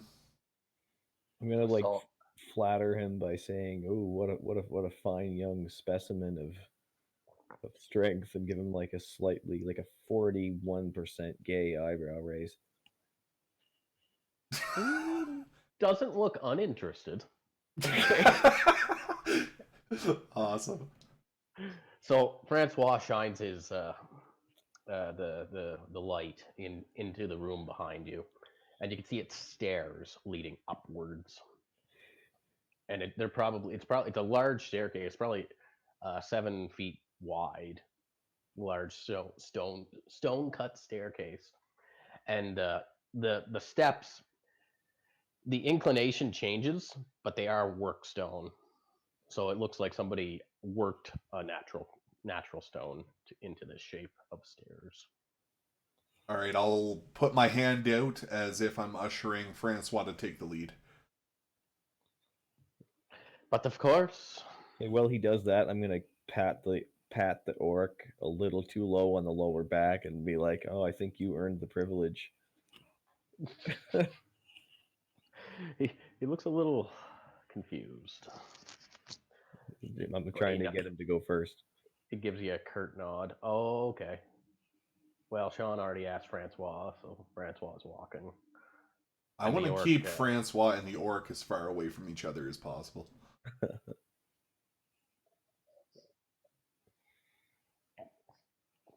All right, so Francois begins walking up the stone cave. He changes his he moves the lantern to his left hand and draws his rapier with his right hand. I'm a little nervous, he says back to you.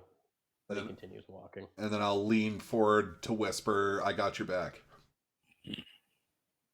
Good. So, you guys climb the stairs with them? Yeah. Yeah. Okay. So the stairs go up for a little ways.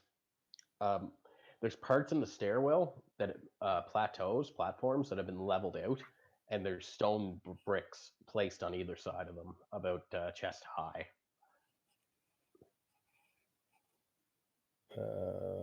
Probably twice on the walk up the long staircase on these platforms. You can go ahead and make let's say perception check on it. One of you guys, not both. I'll make mine if you want. Oh God, you Sean's. You said perception? Yeah. Okay, you don't know what they're for. Wonder what these are for. I say. I'll say very good. Hey Francois, what the fuck are these dealies? You're the one who wanted to come down here. Make a check for Francois. I don't know. And then Krath grunts. He says, "They're for defenses." Kind of defenses. I think the stairs were meant to be held against intruders. Well, I can You'd see. place archers You'd place archers or stone throwers here behind these walls. Oh, I can see you're not just a pretty face. Looking at your eyebrow raised. Oh my God. I look genuinely impressed. Okay. Gay. That's the 13-year-old boy or the 15-year-old boy. It's just like, gay. Yeah. Awesome. Okay, so you guys continue up. Yeah, let's move forward. Okay. You come to a very similar stone door, but anyway, you come to a very similar stone door, but this one's open. All right, I'm gonna see if I can hear what's going on in the next room. Okay. So you come up, make a perception check, my friend.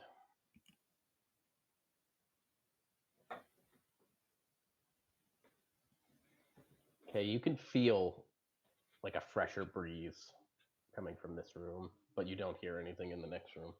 Okay, I'm gonna do the shush thing again, and then I'm gonna take a step and see if I can peek around. Okay. Are you trying to be stealthy? Yes, please. Make a stealth check, please.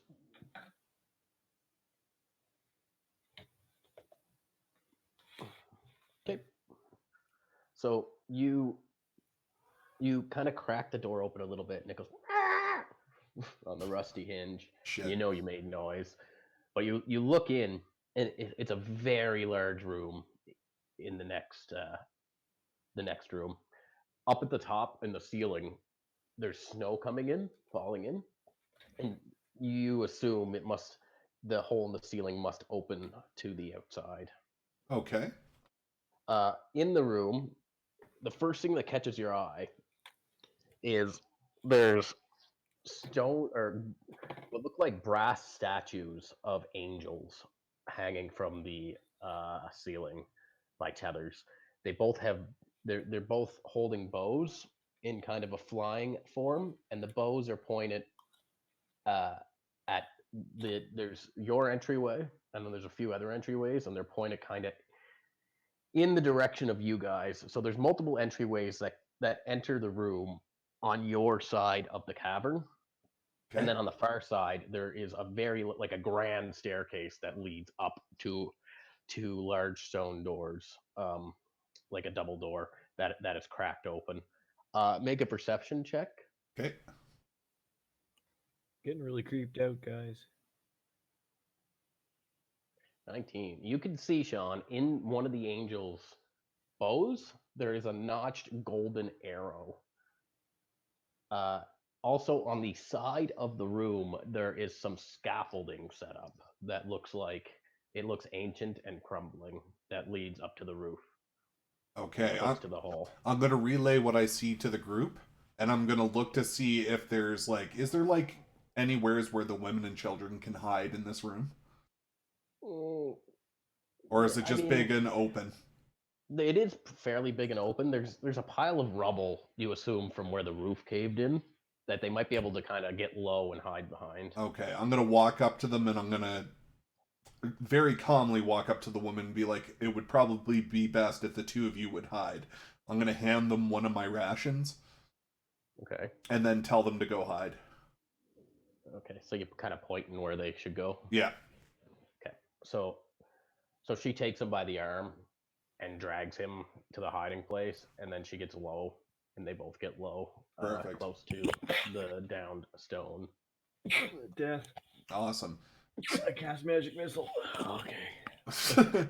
So I'm gonna look to the group and be like, "Well, I'm gonna go have a closer look at these statues, and I'm gonna start walking towards the scaffolding." Okay. So okay. Yep. I'm just gonna keep an eye on him. I'm not fucking with this. Okay.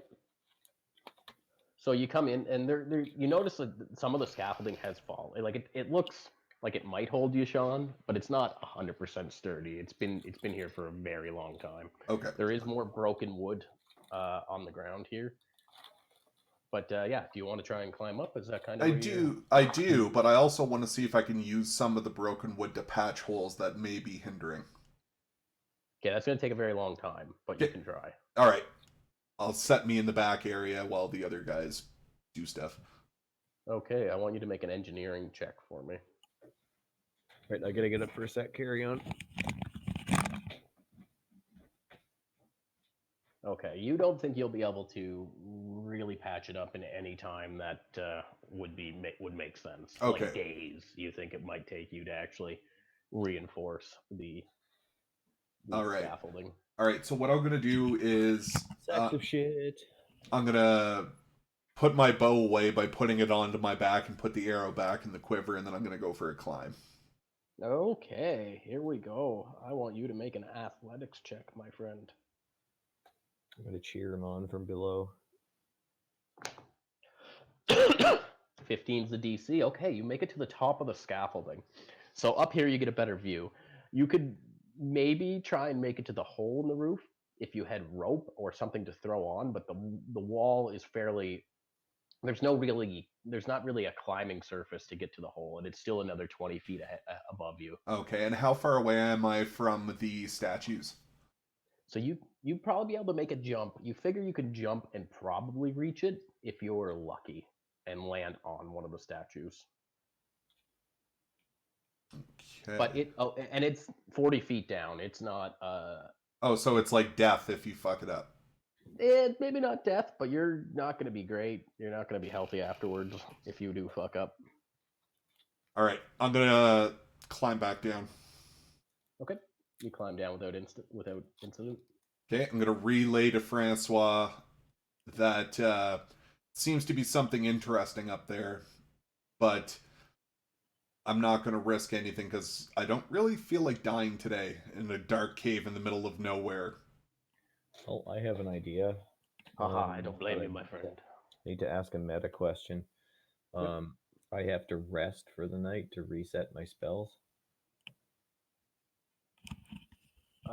You're asking me if you have to? Yeah, I think you could take a long rest and reset them. So like an hour. because I have jump as one of my spells. So I'll say to Buddy, it's like, well, I know how to fucking cast a jump spell that'll get me up there, but I need to meditate on it for a while. Well, this seems like a good a place as any for us to maybe make a fire and warm up. Okay, so I'm gonna light I'm gonna prestidigitate the rotten wood into a campfire. Prestidigitate. Prestidigitate, yeah. There so we go. Light that shit, and then we have a nice fire. Okay, so you gather some of the wood together and you prestidigitate. It takes a little while. The wood is kind of wet and stuff, and it's rotting, but you do get a little fire going. And Krath takes extra wood and he begins tending to the fire. Okay. Yeah. There we go. Okay. So you want to wait an hour? Okay, I'm gonna take a little pee break here. Do you guys want to take a smoke break, or do you? Yeah, wanna... we can. We can, yeah.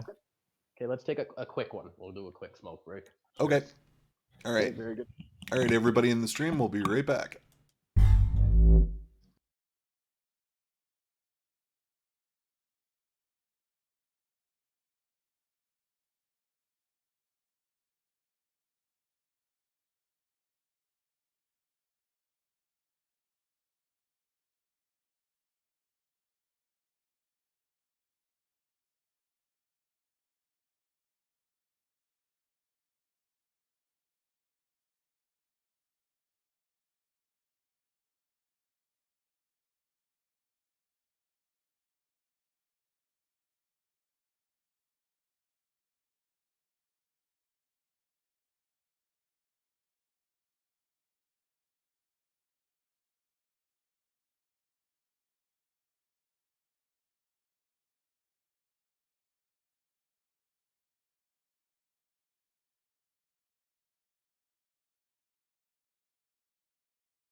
All right, let's haul ass.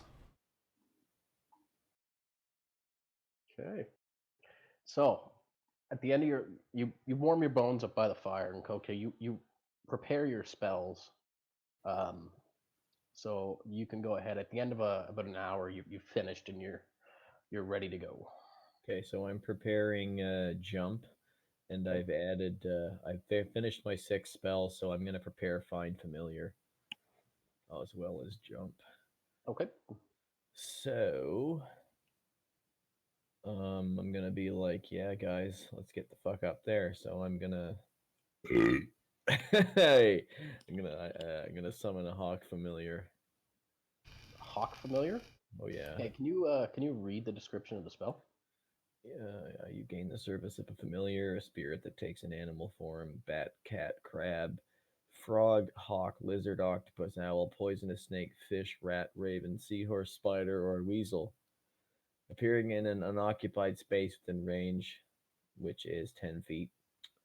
The familiar has the statistics of the chosen form, though it is celestial, fey, or fiend, or your choice, instead of a beast. It acts independently of me, but always obeys my commands. It rolls its own initiative in combat and acts on its own turn. It can't attack.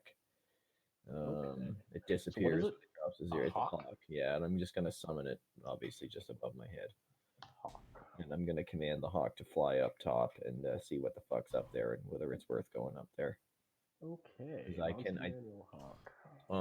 So when it's in 100 feet, I can communicate with it telepathically. I can see through its eyes and hear what it hears, gaining the benefit of any special senses that the familiar has, and I Okay, fine. cannot use my own senses.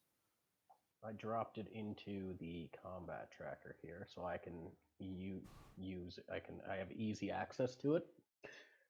Okay, so what are you commanding it to do? It's gonna fly up through the hole in the ceiling that Sean was gonna jump through.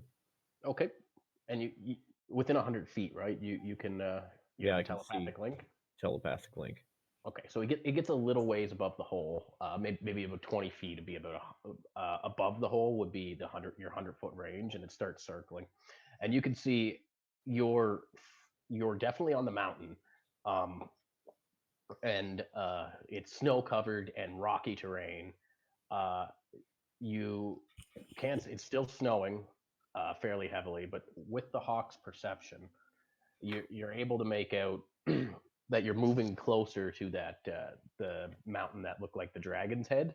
You're significantly closer to it now. Uh, Other than that, it just looks like mountainous terrain. There's very little trees, just sprigs up here Can he tell poking through what the snow. direction? Yeah, can he tell what direction that campment is? The little camp we were talking about. No, you can't see it. Huh. Like which direction it is? Yeah, you know it's to your north. So it would be you're moving west, or yeah, west towards the dragon's head. It would be to the north of you. Well, guys, I see. Okay, well, I'll call the hawk back, Okay. and I'll tell them the ones that are standing near me anyway. So that's a hole to outside. I can see that we've come closer to the dragon-shaped mountain, and I think that camp we were talking about is probably off in the other direction. So I'll, gotta figure out a way to get up there, man. I will also say that the terrain up there doesn't really look passable. Like it's jagged mountain peaks. So And also the terrain doesn't really look passable. yeah. Very good. So it looks like we're stuck in the cave. So let's maybe do a little more exploring then. I'm gonna tell the hawk to go and grab that golden arrow. Here, go take a look at that golden arrow that's hanging in the angel statue. Okay. So looking through the hawk's eyes, you will it to kind of circle around the statue. You can notice the statue seems to be bronzed, and it's rigid. It's the bow it's holding is the same kind of bronze, and it does have a string on it, but it seems to be part of the statue. But the arrow itself that's notched does not seem to be part of the statue. Hey, I'll tell the hawk to grab the arrow with its talons and bring it down. So the hawk grabs it without issue, and it flies back down to you. I'll take And you can the go ahead. I'll take the arrow and release the hawk from its sensory link, but just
Shit.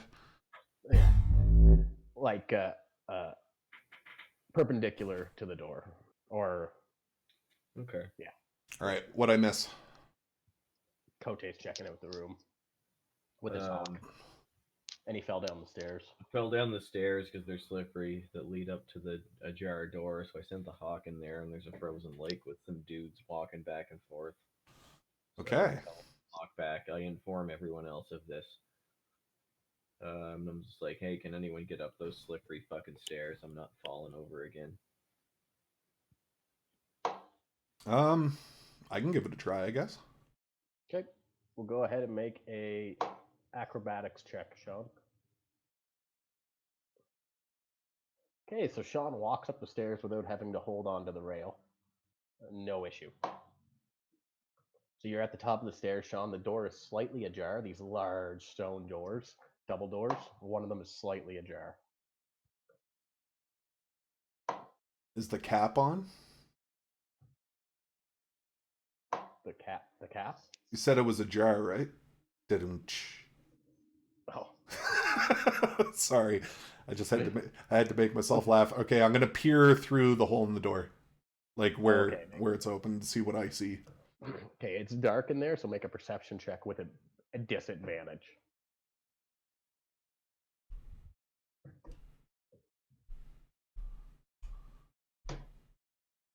Okay, so you can see a frozen lake, and you can hear the sliding footsteps of two creatures walking through the room. You can't see them, though. Okay. Am I able to see the group at the bottom of the stairs? Yes, yeah. There's light in this room from the hole in the ceiling that opens to the outside. Can I see Kote? Yep.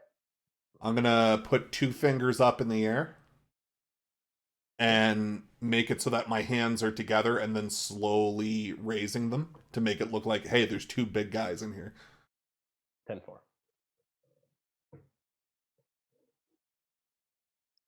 All right, so I'm thinking it's probably a good idea we don't go in there. Well, where else do we have to go? Well, he said there was like 3 other doorways, right? They're leading back in the direction we came, but I guess we could try them. Yeah. All right, well, it was hard for you to get up there, so why don't you just chill at the top of the stairs, and I'll take a look, and Skeeter will take a look, and Sexy Orc will take a look through one of the doors. Okay. However many there are. Okay, so you're gonna make your way to. Okay, so there's 3 other entrances, roughly the way you came. Take one then. Okay, so the stone doors on them, they're barred on your side, on the other 2 doors. So you could remove the bar, and would you want to try the one? I don't know. I guess you just picked one, right? Yeah, I would pick one, Skeeter would pick one, and the Orc would pick one. Well, one is the way you came from, so there'd be 2 Okay, other well, ones. I'd pick one, and the Orc would pick one, or I'd ask the Orc to go take the other one Okay. and flatter him again. So you lift off the wooden barricades, and you open up the door, and immediately on the other side of the door, you see where it's been caved in. No, all right. Well, I go. This one's been caved in. What's So on if the you other go over side to of your door? Yeah, so if you go over to the Orc's door, it opens up, and it leads downwards on a pretty steep angle with cut stone stairs that wind off, and you can't see very far down it. Well, there's another way out over here. We could always go this way if you don't want to see what those. If we can't all make it up those stairs anyway, so may as well go down this way and see what's down here. I'll agree to that. I'll grab onto the railing and slowly start to make my way down. I want you to make a stealth check, Sean. Okie dokie, I can do that. And then also an acrobatics check. Okay, here's my stealth. And an acrobatics, you said? Yep. Okay, so Sean, you're very quiet, but you slip going down the stairs, and you kind of slow your fall down with that check. It's a little bit higher. You don't take any damage, but you slide to the bottom of the stairs, and you kind of get up and little bit embarrassed. Okay, perfect. Awesome. All right, I'm going to make my way towards Kote. Okay, so you're making your way towards Kote. Are you motioning for everybody else to kind of follow you? I'm motioning for Skeeter and Francois to follow, but I'm going to tell the woman and child to stay put. Okay. All right, so Francois and Skeeter follow you. And are you guys going through that other doorway? Yep. Okay. I'll go first since I was in front. Okay. So you hear a voice behind you. Don't leave us. It's the woman. I'm going to take a step back and I'm going to tell them, listen, we need to be able to find out which path is safest. The safest place for you is right here. We'll be back She points up at the momentarily. door and she said, you said there's two things up in that door. Fuck. What if they come? All right, I'm going to take a step back and I'm going to look at Skeeter. Okay. Actually, I'm going to talk to Kraith. Okay. I'm going to be like, Kraith, is there a chance you could stay here while we explore? Would you be able to protect them with your inhuman strength? He shrugs and walks over and starts warming his hands by the fire you guys have lit. Sweet. All right, let's haul ass.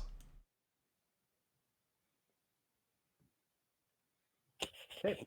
So you begin walking down with I'm gonna need a marching order from you guys. So I'll it's go in front this time. Okay. you, Francois, your hawk, and Skeeter. There we You go. too, Francois. Your You hawk. guys can Yeah. see me moving these pieces, right? Yes. Okay.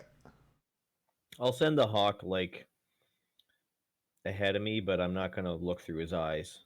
I'll just allow him to communicate telepathically. Okay. The hawk's gonna have a hard time flying if it gets at a torchlight. Yeah, he's just gonna fly as like in the ball of light, maybe 10 feet Okay. ahead, 20 feet ahead, whatever. So he just does. Although he tight can little see in the circles. dark. Yeah. Well, he can. It's a hawk. Well, does it have dark vision though? I don't know. It's a hawk. Just assumed it could see like at least something. It doesn't really matter. He's not going too far away anyway. Or you know what? If he can't fly, because he can't go that fast, just put him on my fucking shoulder. 10-4. Okay, he's on your shoulder. Okay, so you guys are walking down this winding stairway, and it goes for quite a while, and you come across more of those work stone defensive battlements. It's been about 10 minutes of walking at this point, and you pass by two more of those battlements, and then you come to a stone doorway with the door that is ripped off its hinges at the bottom of the stairs. I think I'm gonna fucking Brennan Stark the hawk and send him through. Okay. So Brandon Stark the hawk. Nice. So you send the hawk through. Make a perception check in the room. Right. As the hawk, no doubt. As the hawk. So you get a +4 and you get advantage on it. I'll just roll a d20. Yeah. Nice. Jesus. Okay. So you can see all of this room. So there's an ice wall at one side where you assume the exit is to the room on the opposite side. And in the room, there's a stone table and stone shelves with items on it.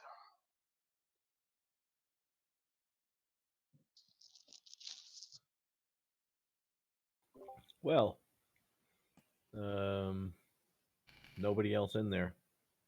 Nope. All right. Well, I'll call the hawk back and continue to lead the way into the room. Okay.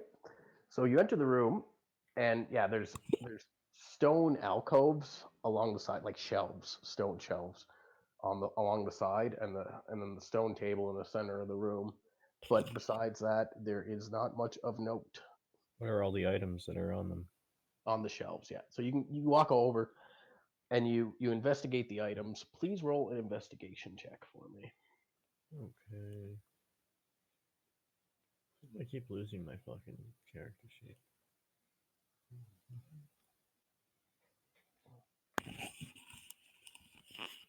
234. Excellent. So, a lot of it's old tools. Some of them with wooden handles. Like you can see the head of a pick, but the handle has rotted away. There's some tongs, like blacksmithing tongs. Okay. There is a hammer that's completely made out of metal, and there is a longsword that is rusted.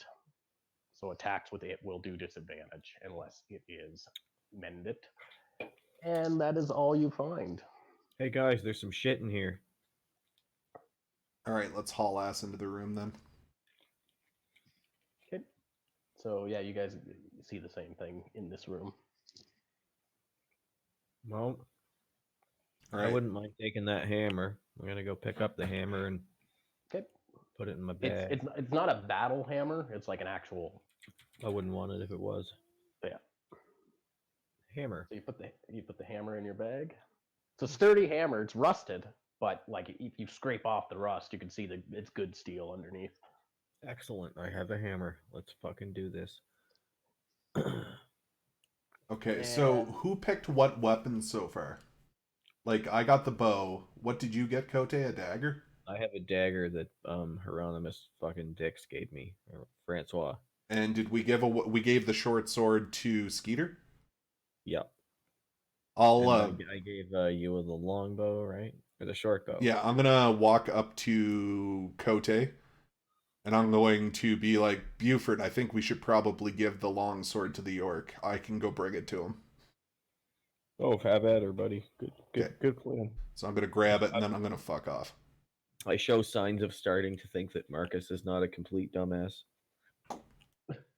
The gong incident was a poor first impression. I'm just starting to get over that now. I mean, Okay, wouldn't so you want to Buford be is a friends bit- with somebody who hit his rock hard dick on a gong that saved our fucking lives? Buford is a chivalrous prude. He doesn't like it whenever people are prone to act without thinking first. Okay, gotcha. He's a master of bullshit. okay, so you're turning to leave the room, and you hear a scream from the back the way you came. Help! Oh fuck, here we go. All right, so we're, I guess we're all gonna run back up. Okay, I'm gonna run back out. I guess you're in ahead because you were already on your way back to see the orc. Yeah. Okay, I'm gonna need athletics checks from you guys.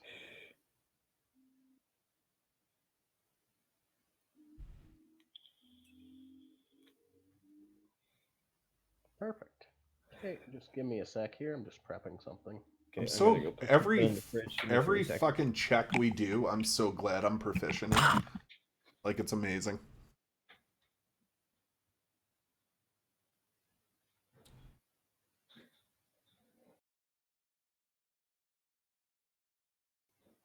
Okay.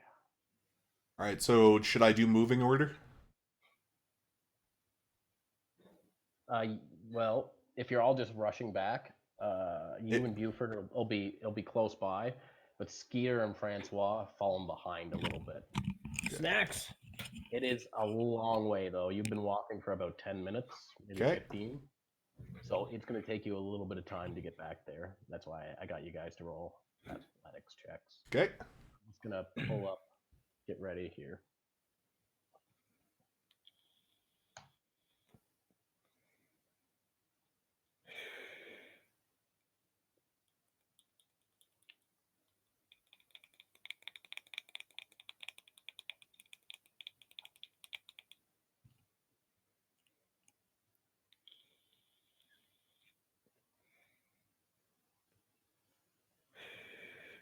Okay. So we're going to use the same battle map because I couldn't find one to really suit this room that it's in. So we'll just ignore the terrain in the back of the battle map and just picture it as a wide open room. Okay.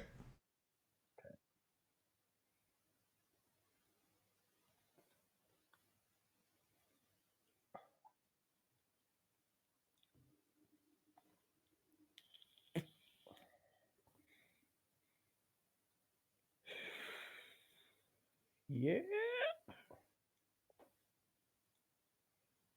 Oh man. Okay, so you guys enter the room,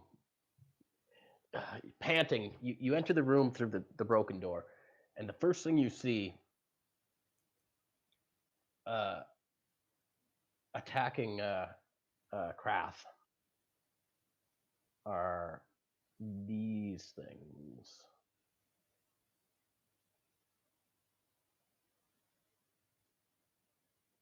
Oh, Cobalts. Little shits. So they're little.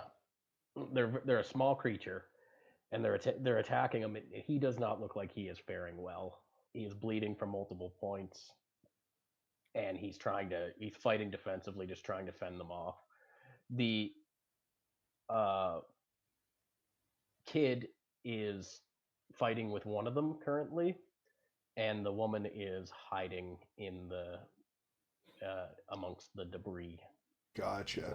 Are they gonna appear on the map here, or how many? Yeah, It's just gonna take me a minute here to set everything up. Okay. So Why is there 15-degree lines coming from my character to them?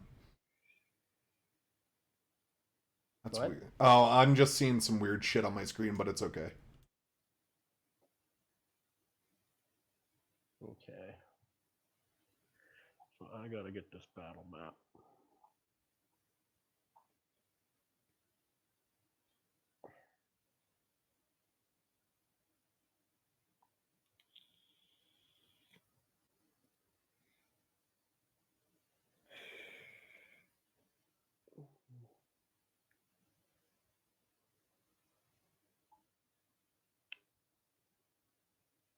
Okay. Don't. Okay. So we'll say we're gonna ignore the terrain on the map, but we'll say you and Sean have entered there. Francois and Skeeter aren't here yet. Krath is currently in combat.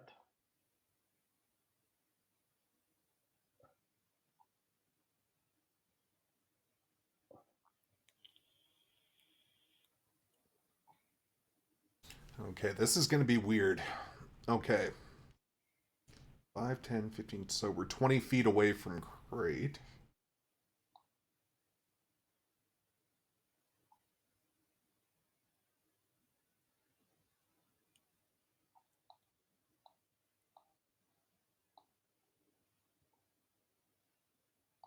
Oh, can we zoom out on that? Oh, fuck, we can zoom out even further on this. I didn't even notice. Perfect. So we're going to be fighting some kobolds.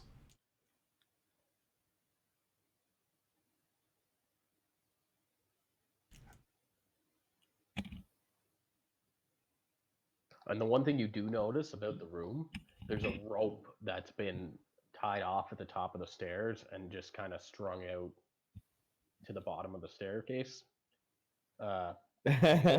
You assume that's how they got down. That's funny. All right. Okay, so remember, ignore the terrain on the battle map. Ignore the terrain. Okay, I can do that. And I gotta add one more NPC.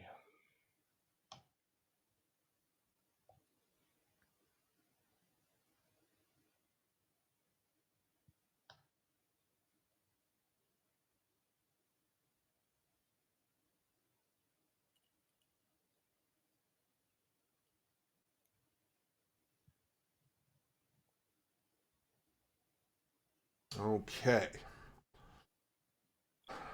I think I know what I'm going to do first, depending on fucking initiative.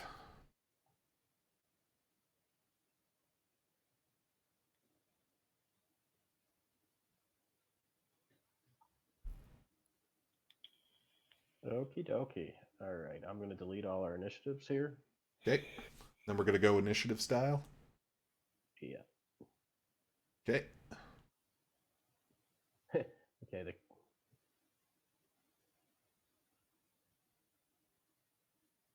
Let us know when you're good to go. you guys can go ahead and roll initiative, and I'll roll for your hawk, Kote.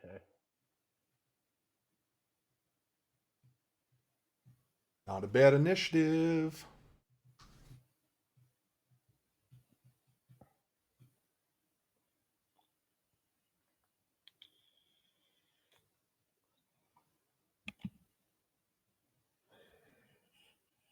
All right, so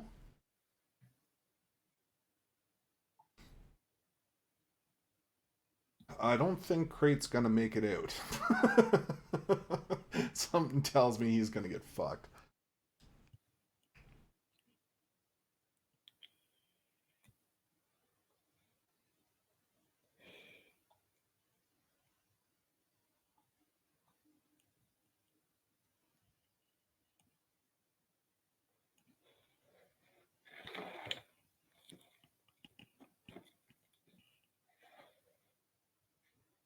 Oh, Joseph's the kid. Oh yeah, okay.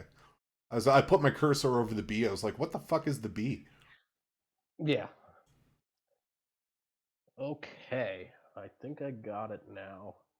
All right, we'll go top of the round with Francois. So you hear him huffing and puffing behind you, and Francois comes up behind you, but that's his full turn. Okie dokie. Next actor is Marcus. You're up. Okay, gonna move directly behind the orc, Okay. and I'm gonna give him the longsword. He is busy. He can't take it from you. He is currently fending off 3 kobolds with his axe. Oh,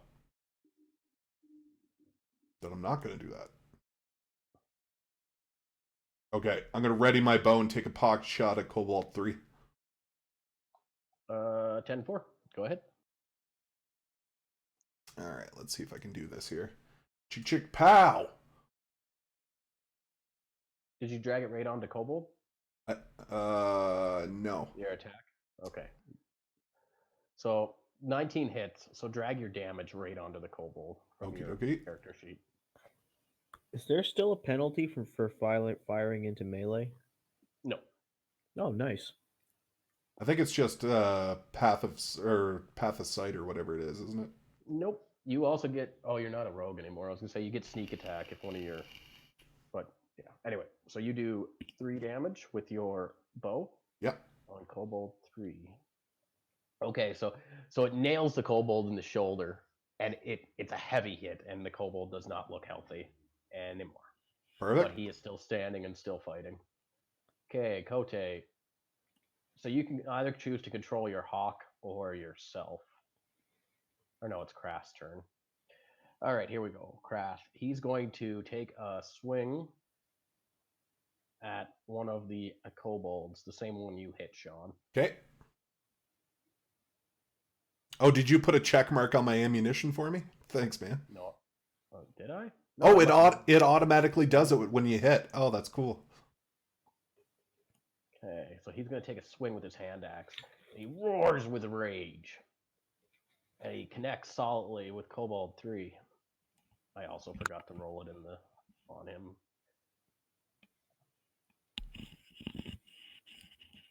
Okay, so he swings around and his axe connects bluntly with the side of the kobold's head, caving it in, and this kobold has fallen unconscious and is bleeding out. Gnarly.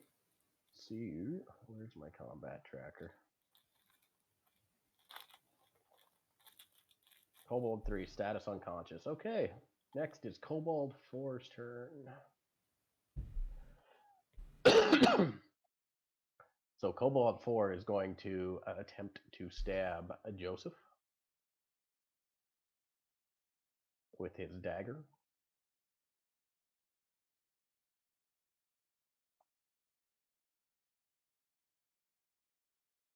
And that is a hit. So Joseph, not really knowing how to fight, takes a wild swing with his dagger at the kobold, and the kobold dodges it, and then comes in and punctures his belly with his dagger. Shit, that sucks. Yeah, so Joseph I hope the mom doesn't blame me. I hope she blames the DM for being a dick. Joseph takes it in the gut. He's still standing. He's not, but he's bleeding. And if he fails his save here, he is going to run in fear. Oh, he succeeded. Okay. Next is Joseph's turn. So he's going to make an attack back at the kobold.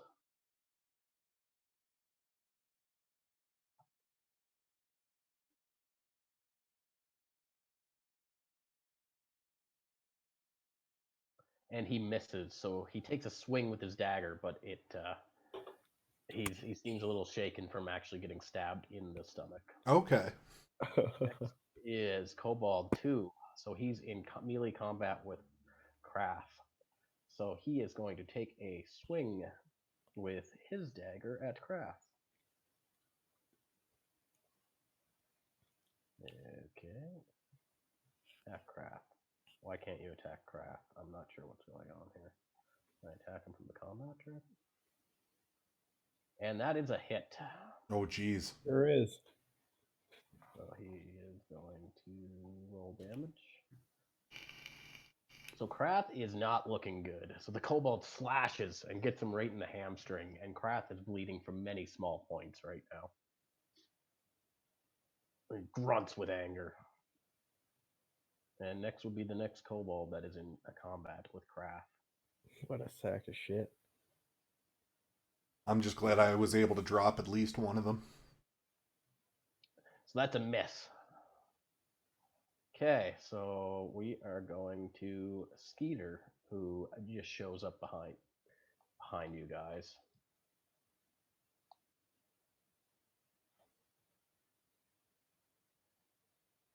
And that is his full turn. Back to Kobold 1, who is... Oh, I kind of fucked it. Wait, Kobold 1.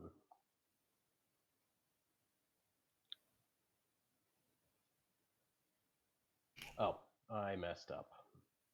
Okay, so Kobold 1 attack. So that's because you killed Kobold 3, so he's not there. So that leaves it Kobold 5. So he's going to hold his ground, and he's going to take a sling, and he's going to fire at Joseph with his sling. Oh, geez. And that's a miss. So the sling bolt goes wide and clatters on the ground. Perfect. And then he is going to use his move action, seeing that you guys have showed up, and he is going to run towards it'll be this side of the room to try and climb up that rope to bail. Okay. So he gets to the foot of the stairs. Just pretend there's stairs there. Okay. Okay, so he's at the foot of the stairs, and he looks like he's about ready to climb up the rope. And that'll put it to Buford Milktoast's turn. Milk toast? What? I can't see the last name. Is that a real thing? Can I hit those two kobolds without hitting? Yeah, it is. Can I hit those two kobolds without hitting Wendigo or whatever? With what? With a breath weapon. You might have to position yourself. If I run here, let's say, or if I run here, or something like.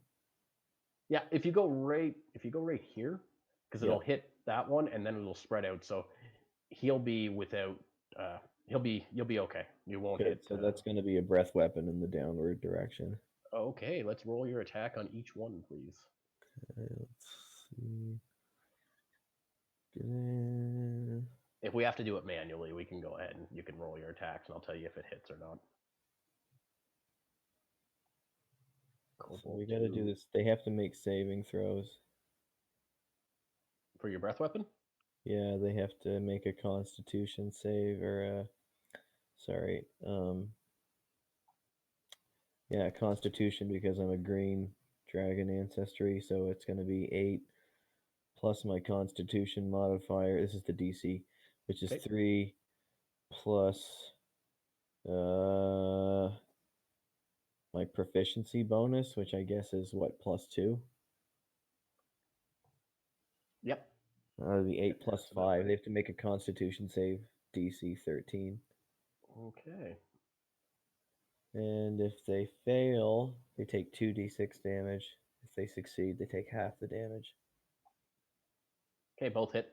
So roll full damage on both of them. Nice. Good job. Sweet. Let's do it.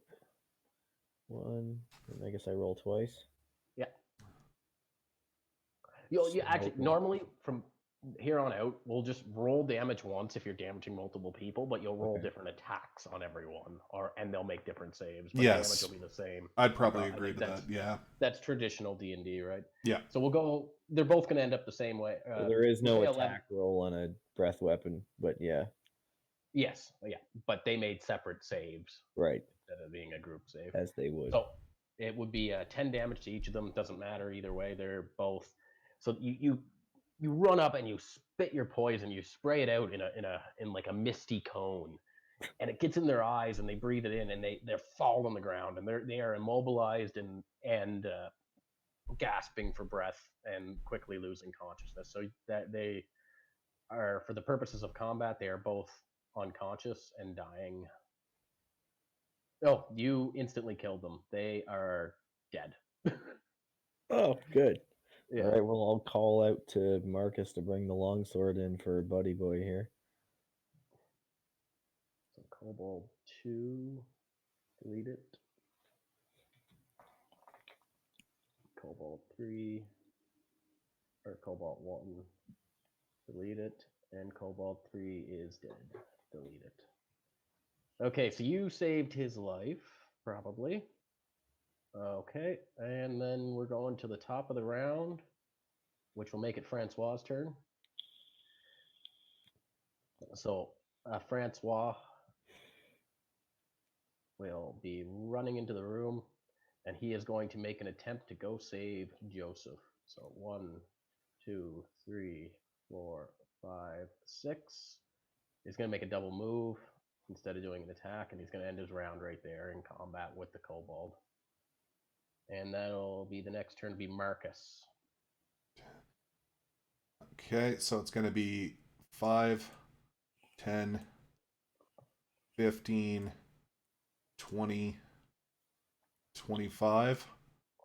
Okay. Ready the bow and shoot the kobold. I should have line of Yep. sight. The one who's attacking Joseph? Yeah. Yep, 10-4, go. Make your attack, my friend. Fuck. So you run up and you take a shot, and it goes wide, a little bit over the kobold's head. And it bounces off the stonework close by. Okay. And that'll put it at Krath's turn. Krath, in a battle rage, runs towards the one who was running away.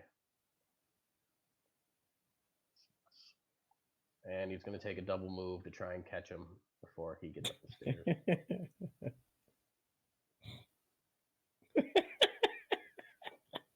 What are you laughing at? It's the way he's fucking at a 45-degree angle, and he's just like, right, just fucking off across the map on his own. Just, I don't know. Okie dokie. I'm baked. You are baked. All right, so that puts it at Kobold 4's turn. Yeah. He looks around and he sees his situation's grim. And he says something in a language that you don't understand, though you could make a history check if you wanted to try and decide for what kind of language it is. Well, fuck me in the mouth.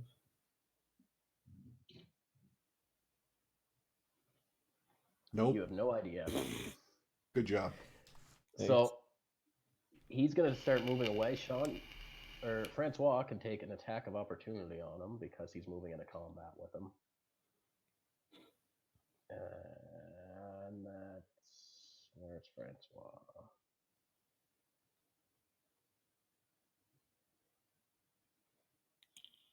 I might, next combat, I might leave your allies' actions up to you, guys. That's cool.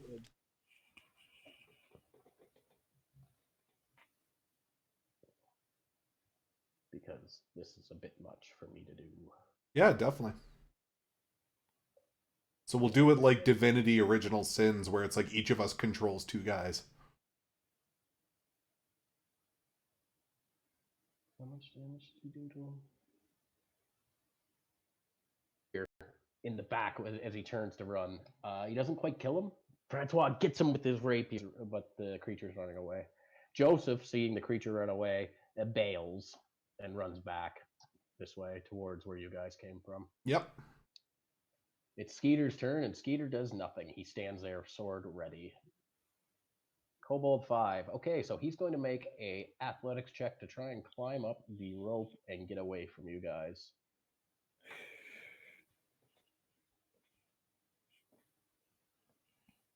So he just gets a -2. Why am I rolling as the hawk? Why am I rolling as the hawk? The hawk is actually the DM.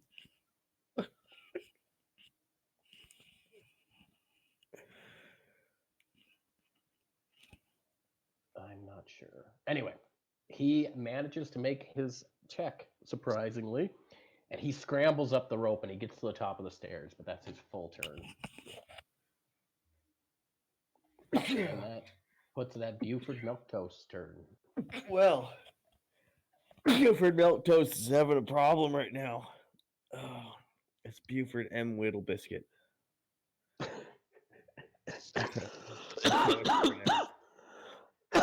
Fuck. All right, what's the status of the boy? He's like standing, right?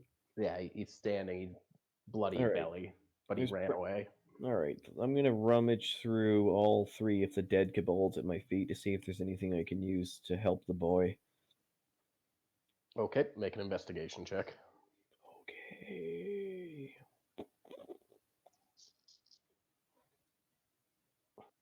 So on them, you find each of them had a dagger and a sling. You find 30 bullets between them, 3 slings, 3 daggers. No gold, no items, and a tiny bit of dried meat on one of them. All right, so I've got 1, 2, 3. Like a mouthful of jerky kind of thing. Not enough for a full ration. So 3 slings, 3 daggers. 3 slings, 3 daggers. And 30 bullets for your slings. They each had 10 bullets. But no helpful healing items or anything. Nothing of the sort, no.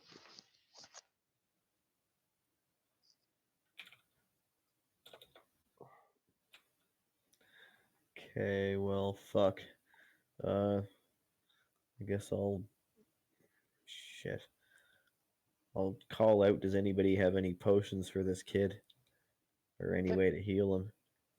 Do you want to do it? You can do that as a free action, but your action would have been searching the creature, so you can move now if you want, and that'll end your turn. Well, I'll move over to the kid and say, does anyone call out if anyone has anything to help him with? Okay, cool. All right, so we'll see. So the next turn is Francois, and he goes, I do! Is he dying? Maybe. All right, so he's gonna 1, 2, 4, 6. So he's gonna go there, and he's gonna dig through his pouch, and he's gonna hand the kid a healing potion. He goes, "It's my last one." Gross. Where's the woman? She is cowering away from combat. Okay. So on Joseph, Joseph takes the potion, and on his turn, he's probably gonna drink it. Sean, you're up. So there's 2 kobolds left. One of them's climbed up the stairs, and the other one is running towards the stairs. Okay, that kobold disappeared off the map. Scroll down. It won't let me. If you grab the map with the wheel, so press in your wheel on your mouse. Oh, well, there you go. All right, how far away is that kobold? 5, 10, 15, 20, 25, 30, 35, 40, 45, 50, 55. What's the range on a bow? On your short bow, it should be in there. It should be in your character sheet. Is it under inventory or? Range 80 feet to 320 feet. All right, I'm going to try to nail the kobold that's running. If it's past 80 feet, you get disadvantage up to 320 feet, and you can't shoot farther than that. Is how it works. Okay. So yeah, go ahead. You can hit either one. They're both within 80 feet.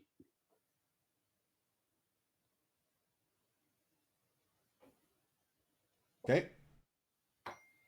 I assume I nail him. Let me see here. Yep, that's a hit. Roll damage on him. Okay, you killed him. So you a little pissed off that you missed your last shot. You line this one up a little better, and you nail him straight through the chest, and he just falls forward and slides a little bit on the ground. I had to focus him. So that was the closer one, was it? No, that was the one that was running off. The further away Okay. one. One sec, sorry. And I'm gonna Okay. use. And I'm gonna Yeah, use. you still kill him. So he's about to run through the door, and you nail him, and and you can hear the thud, and he bangs against the opposite door, and then he falls to the ground and is bleeding out. All right, I'm gonna use my quick action to just scream at Crate that there's one behind you, and that's my turn. 10-4. So that puts it to Crass' turn. So in a rage, he's going to turn around and run towards and make an attack on the creature. I was really scared if I let that Cobalt get away, he was gonna call more. It's probably a good thing you didn't let him get away. Not gonna lie.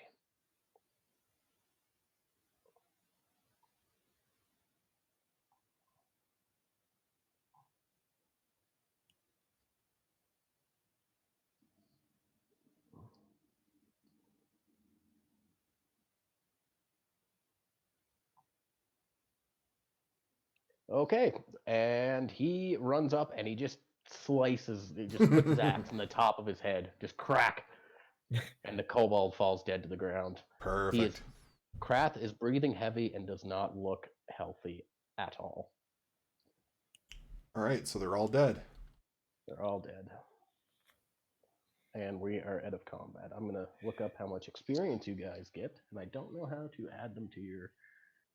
But I'll find out. All right, I'm gonna start screaming at Francois. I told you we shouldn't have come down this fucking shithole cave, you stupid sack of shit. What the hell did you possibly think we could have found down here? We could have just gone back out into the snow, laid low while the caravan got attacked, looted the fucking shit that was on it, and kept going. You're fucking dumbass. And now this sexy orc over here is half dead because you're out of healing potions, you stupid sack of shit. It's the last time I ever take advice from you, you well-dressed fancy pants fucking medallion wearing cocksucker. I'm going to ignore what he says and just grab my arrows. Long story short, I kick some dirt in his general direction and lambast his terrible idea of coming down into the cave and more or less let him know that it's his fault that one of us is near death. He looks at you and he's like, "Oh, I'm sorry you feel that way." And I say, but thanks for the dagger. And then I flip the dagger and put it back in my holster. I'm gonna walk up to Crate, extend my hand for a handshake. Okay, he shakes. He looks down. He gives you he doesn't shake it, but he gives you a firm grasp and squeeze. And then with my other hand, I'm gonna put the long sword on his chest and be like, "This is for you. You've earned it." He takes it and he looks at it, and he says, "Thank you." But he puts it on his back and he says, "I prefer," or he hangs it from his belt loop and he says, "I prefer the axe." Sweet. Okay, let me just figure out how much experience you guys get. Should we do a quick break while you're looking that up, and then you can go for a smoke after, or what's your thoughts? Yeah, we can go. Oh, experience 25. So okay, how do we do that? Both of you will get 100 experience. I think there should be a way you can add that into your character sheet. Wait, no, both of you will get 50 experience. My bad. 50. I have no idea how to put that in. Let me see if I can do it. Oh, I got it. You just got click it? on your level, class and level, wizard 1. I clicked on it. It's 50 XP. Yep. You clicked on what? If you go to your main page of your character sheet and click on your class and level. Oh, here we go. So in the first one, just XP 50? Yep. All right. How long? We'll take 5 then. I'll see you back in 5. Okay. So that went really well. I'm very happy with that. Awesome. All right. BRB.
in the room, the lady, whom you haven't asked her name yet, rushes over to Kraft. It's like, you're hurt. Let me help you. And he reluctantly agrees, and he removes his blood soaked coat, and you can see now that he is battle scarred with lots of wounds on him, on his body, old wounds, and the fresh ones are leaking blood. And she digs around in her package. She's going to make a medicine check to try and heal him. Okay. So she manages to bandage him up with some herbs. He kind of winces a little, but he manages to gain back 2 HP. Okay, so now you guys are in the room. Your fire's burned down to just embers, and you are. What would you like to do? I'm gonna relight the fire and recommend that we chill the fuck out for a little while. Myself, I'm gonna grab how the kobolds are small creatures, correct? Yeah. I'm gonna grab one of them. Okay. And start piling the bodies next to the door with the icy stairs. Like up at the top? No, at the of bottom. door? At the bottom. Okay. So are you going to climb the rope to get to the fifth one up at the top? No, I'm just gonna take the ones that are on the ground. Okay, you do that. You pile the bodies on in a pile. Actually, I'm gonna take that back. I'm gonna set the bodies near the fire. Okay, you pile the bodies near the fire. They smell bad. I have reasons. Shut up. Cool. Can I rest long enough to redo my spells? Yeah, if you want to take an hour. By this point, I'm going to say you're going to guess that it be coming on like supper time, like 5 o'clock. Okay. Well, I'm gonna ready up with let's see. I'm gonna keep the I have to keep the familiar spell ready, or I can't keep my familiar, can I? So I'll have to I keep think that it's just there forever. one. It's a spell. It's a level 1 spell. Yeah, but I mean, I don't think the familiar does it have a duration? I'm not a ranger, so I don't have like a familiar. Duration instantaneous casting. Oh, what? Okay, so I have to spend an hour casting it as part of my prep, Okay. and then it fucks off whenever I dismiss it. Just a minute.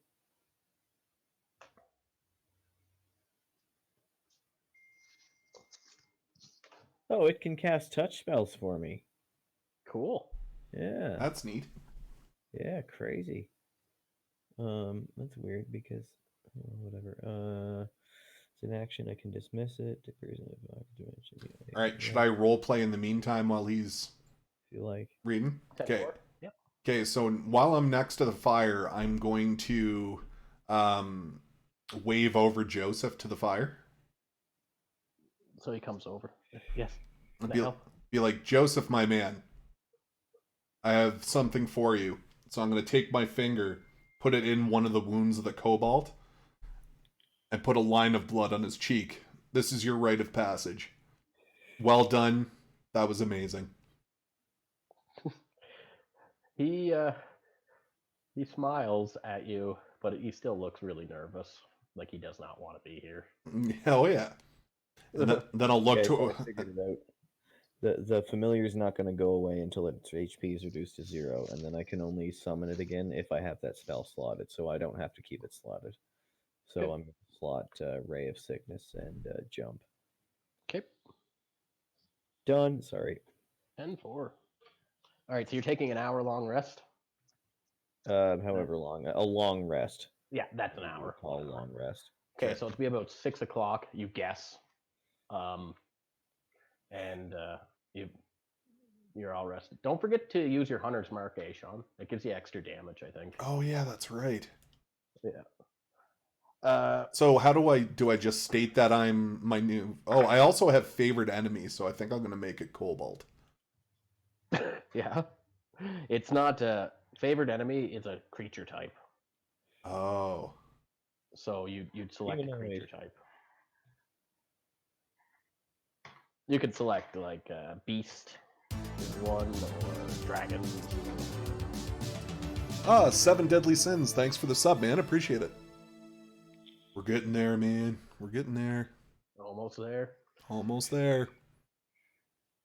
Cool. So what? Yeah. So whose turn? Or no? What are we doing? There. That's the question. You Well, guys finish we your all long rest. regrouped. We can either go back down the stairs or we can go up, climb up that rope and continue.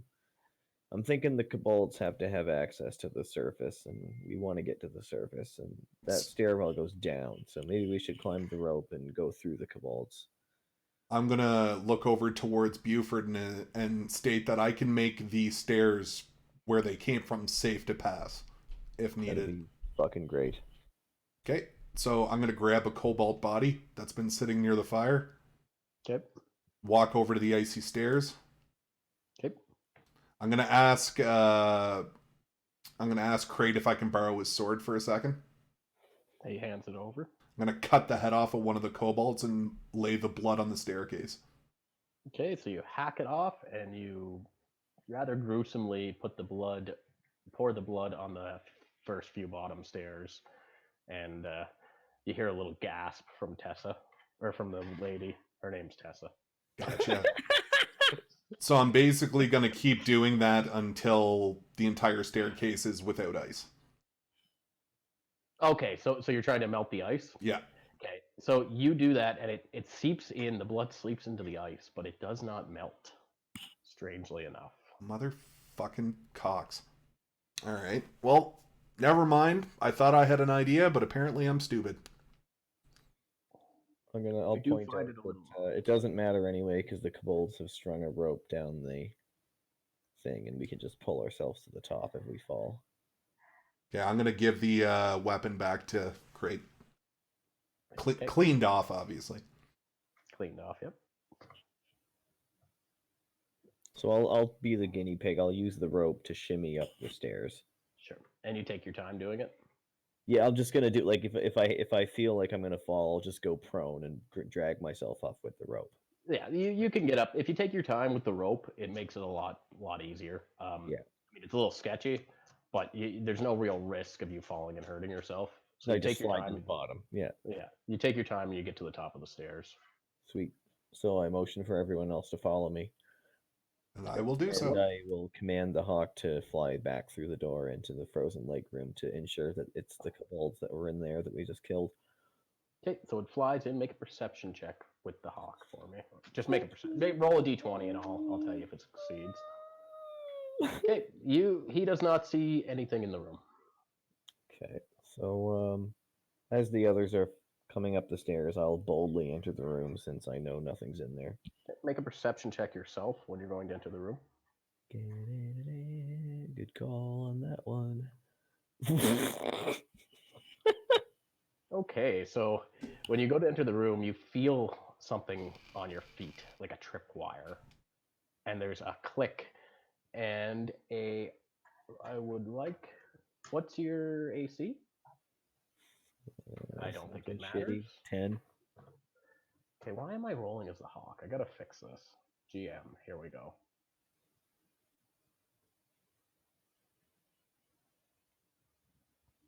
Okay, so you are going to take 3 damage, Mr. Cote, from a crossbow bolt that has lodged itself in your right shoulder.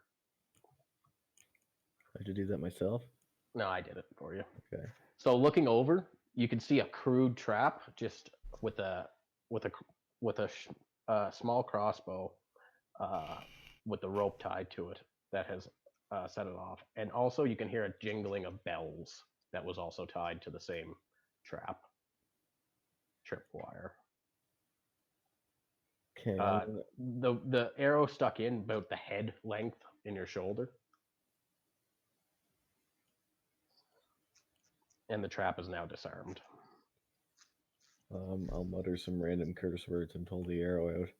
Okay, and you pull it out. I will collect the arrow as evidence. Okay, I guess it's a bolt, not an arrow, but yeah. Is the trap within reaching distance? Is it in the wall or? 100%, yeah. It's just mounted on like a crudely built wooden table, mounted to that, and tied in with the tripwire wrapped around the trigger of the small crossbow. Okay, I'll walk up to it Yep. and I'll break it off and give it to Skeeter. Okay, so you remove the crossbow. There is only the single bolt, but he takes it greedily. Sweet, I did my job. We're completely outfitted, minus armor. You do have that hide armor coat You know, found. I'm waiting to figure out who to give it to and who's going to use medium armor. I'm sitting on it because my character's going to sit on it. All right, so I guess we can venture forth. Okay, so shining your light in the room, it's a similar room to the one before, but you notice that the frozen lake is actually a moat that has frozen completely over. The two entrances, it's almost like a frozen river, but it's definitely man-made, Okay. and there's two entrances on the either side. I want you to roll a survival check for me, Mr. Marcus. I think it's survival. Is that what we were using to Okay. track? Wabba! 10. Okay. So you can see in the frost on the top of the ice, you can see that it looks like there's track marks leading from the door you're at to the other the two entrances that would be for the moat. So where the water would be flowing if it wasn't frozen. And they're small entrances. You'd have to duck and to kind of duck or crawl to get through them. But there's footmarks going across the moat, so something's been walking from one side to the other. Okay. On that survival check, you can't for surely say that it's kobolds, but you guess. You have a good guess. And then there's another staircase that leads up to another big double set of doors that is closed. Okay, I'm gonna relay the information, obviously. Okay. I'm gonna start to make my way towards one of the smaller doors. Okay. And gonna put my ear to the door. Oh, it's not it's like a doorway. It's like an entrance. Okay. Yeah. So it's an opening Okay, where the water would be. I'll try to see if I can hear anything down the hallway. Okay, make a perception check. Yup. Nothing. All right. Silence. I'm gonna say I don't hear anything, but be on your guard. There's two doors, is there? Yeah. Three total. There's where the moat comes from is two entranceways. Not really doors per se, but like a place you could fit through. And there's dark tunnels on either side with frozen water below you. Right. I'm thinking that if we take the wrong way, we are gonna get so fucked. I'm gonna look towards my good dragon friend Buford and ask what he thinks. Oh, I haven't a fucking clue, man. All right, you guys think about this for a minute. I'll be right back. Yep, take your time. All right, so we got 3 pathways to choose from, the 2 openings on either side and the 1 long hall. I'm thinking the small pathways are probably big enough for kobolds to fit in. So I'm thinking maybe we should take the 3rd pathway. What do you think? Yeah, probably take the big one. All right, so let's do a weapons check here. So Skeeter's got a short sword and a crossbow. Orky's got a long sword and an axe. I got a bow, and you got a dagger. Did you maybe want to grab the long sword from the orc since he's not using it?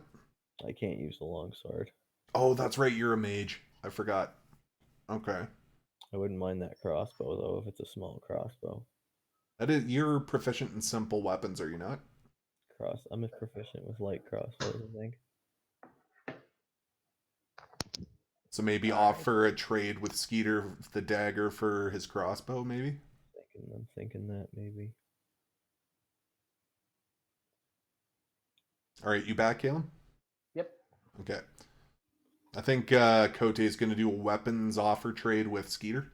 Yeah, so Skeeter's got a light crossbow, does he? Yes. I'm gonna offer to Skeeter, hey man, I'm a pretty good shot with that thing. Can I maybe bum your light crossbow since you're not using it? He's Whatever. using a long sword. Yeah, whatever. And he hand to the crossbow. Make another insight check on him. Insight check. Oh my god. He seems completely honest and trustworthy. I think Awesome. items. Cursed crossbow. Yeah, and you have the single bolt from it that you pulled out of your shoulder. Hey, can I have some bolts to go with that? Nope. Nope. He won't give me the bolts. No, he doesn't have any. Why does he have the crossbow then? Because Sean, there was the trap was set up with the crossbow that shot Oh, in I your shoulder. fucking Yeah, I right. broke it off the wall and gave it to him because I think he's a rogue, but I'm not sure. All right, so I have a crossbow light and one crossbow bolt That you dug out of your shoulder. that I dug out of my shoulder. I got shot. Now I'm going to shoot. All right, so we've concluded that it's best to go down the larger third opening. What the fuck is that noise? Not me. It's creepy though. Are you pissing on my live stream, you asshole? Sorry, I had to run away there for a sec. My lunch was boiling over. Oh. What did you say? Did you roll your reflex check, you asshole? Yeah, I fucking succeeded. Natural 20, bitches. Nice. All right, so I guess out of the three pathways, we're going to take the largest one and stay away from the cobalt-sized ones. Okay. So the stairway is also covered in ice. Fucking of course. Very similar to the last one. How high is it? 40 feet. Vertical feet. Jesus Christ. I'm trying to think here. I'm gonna turn. I'm gonna turn to Francois and ask him, does he have any torches? No, he's like, all I have is No, I do not. The only thing I have is my lantern. But I think if you could climb up or I could climb up, we could fix that rope to Kobold's head at the top and use it again. Okay, I think that's probably the best course of action then, Francois. Thank you very much, Mr. Dubernet. Appreciate it. So we'll walk. An insight check. All right. An insight check. Okay, one sec. On him, Buford, not you. I'm making an insight check? Yeah. On Francois? Yeah, that fucking Jew. Okay. Whoa. It's only hate speech if he's actually Jewish, and he isn't. Well, he is. He's also Francois the Jew. I love it. So, a quick question: have either of you guys ever seen Legend of Korra? It's like the Avatar series. No, not the new one. No. Oh my god, this guy looks like one of the characters off of that, and it's fucking hilarious. All right, what's Francois up to here? He's kind of scowling at you because you've been saying stuff to him, and he smiles at Sean. Cool. Okay, well, it makes perfect sense then, doesn't it? I've got an idea to how I can make it to the top of the stairs, and you can throw the rope to me. I'm gonna try and build a bridge with Francois here. I'll pat him on the back, and I'll be like, "That's a good idea, buddy. I'll tell you how I can get to the top of the stairs."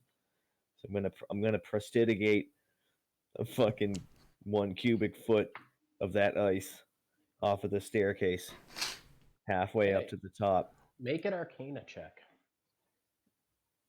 Oh god, please be good. That's not too bad.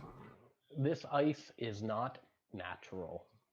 It is magical in a very small sense of magic. You noticed it whenever you tried to cast magic on it, and it kind of canceled your magic out. Wait a second. What was the item that Kote got with the familiar off of the statue? A golden An arrow. I'm gonna say, fucking, hey Buford, let me see that arrow for a second. I'll hold it up. And I'm gonna grab it. Well, I'll say see with your eyes and not with your hands, and I'll snatch it away. I'll try to intimidate it out of his hand. Okay. I'm Make gonna an stand intimidation there check. with looking like Anton Ego from Ratatouille. You aren't very scary. Fuck. Can I please have it, Sir Dragon Buford of Milky Toast Biscuit? I'm gonna stare at him and try and judge whether he's competent enough not to fucking fire it off. I don't know. Sean, are you competent enough not to fire Are it you off? gonna fire it? I'm gonna fire it at the ice and see what happens. No, you're not. Okay, fine. Fucking ruin it then. What may make you think that a golden arrow would melt the ice? Well, it seems to be magical in nature. The ice, that is. Perhaps the gold arrow has something to do with it. God damn it. I know that is gonna melt the ice, but it's just too fucking convenient. You don't get the feeling that that will work. Oh, Kodak. fucking meta night like- here. Well, it's because of the magical nature of what the arrow is. You highly doubt that whatever happens whenever you fire it will melt ice. I intuited that the arrow was designed as some kind of defense thing, and I don't think it's designed to melt magical ice, and I'm not inclined to waste it by finding out. Okay, can I see... I assume I'd have to do an insight check for him to prove that he's telling the truth. I never gave him the arrow because he said he was going to fire it, FYI. Oh, God. Thinking about how to get rid of the fucking... Okay, so I can't fucking melt the fucking ice. Ice can't be melted. Holy fuck. I'll be right back. You guys decide what you're gonna do. I'll be right back. Okay. Oh, well, we use the fucking hawk to carry the rope. The hawk's not going to be able to tie the rope. Hey, I have an idea. Let's get that fucking hatchet off of Orc, buddy. We'll fucking tie it to the end of the rope and we'll grappling hook that shit. So the rope is down? Like, what's with this rope? I thought the Cobalt managed to climb up the rope. We climbed a set of stairs using a rope that the kobolds used to climb down it. Okay. And we got to the top, and we're trying to climb another equally icy set of stairs that we don't have a rope for. So we figured we'll go to the stairs we just got to the top of, take the rope from that staircase, and get that rope to the top of the second staircase, and then get up the rope. But we just need somebody to carry the rope to the top of the staircase. I think that's going to be me.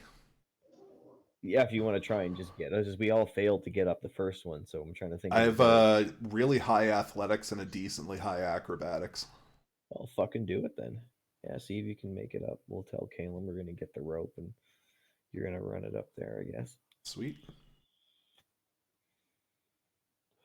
Fuck, menthol vape juice is not as good as it should be. I love menthol, but I got this. Okay, you know when you go to your grandma's house and you go in the bathroom and it just smells like fucking chemical aerosol that's supposed to smell good but smells disgusting? That is what my vape juice is, and I hate it. Yeah, that sounds awful. So I mixed it with lemon, blueberry, and raspberry berry juice, and it's tolerable. But I'm forcing myself to get through. Like, the first one is a sorbet passion fruit, and it's disgusting. And the other one is a lemon, blackberry, and blueberry. So I mixed the two of them together, and it's tolerable. So I'm just trying to get through this before I can justify going to buy more. Okay. That's my personal opinion on the matter. So what do you think about this Francois guy? Think he's trustworthy? For now. It's kind of a douche. I have a feeling I'm going to put an arrow in the back of his head as soon as we find the exit. He seems like a self-righteous asshole. I think we could probably trust Joseph and the mom because they don't really have a choice. They have to trust us. No, yeah, they're good. They're just baggage.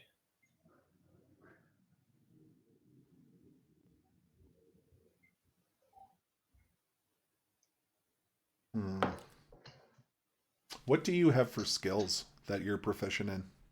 That you've actually chosen? Deception, engineering, insight, sleight of hand. Okay, I'm back. Okay. Sweet. All right, so I guess what we decided is I'm going to head up the stairs, tie off a rope, and everybody's going to climb up the icy fucking stairs. Okay, Mr. Sean, I want you to make an acrobatics check. Acrobatics check.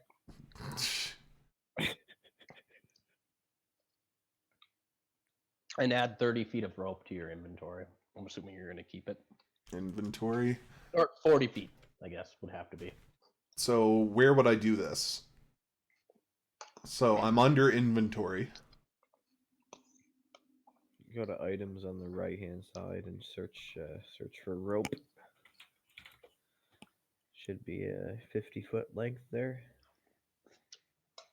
50 foot's perfect. Okay, I just went all the way down and it's all in order, but I don't see You search, type in rope. where. Oh, next to all? Yep. And just Rope. press enter.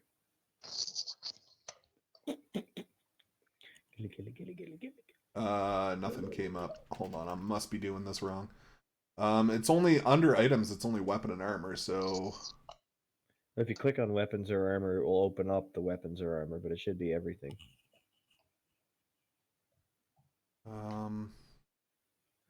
Oh my god, my Rope stomach is and going 50 crazy. feet.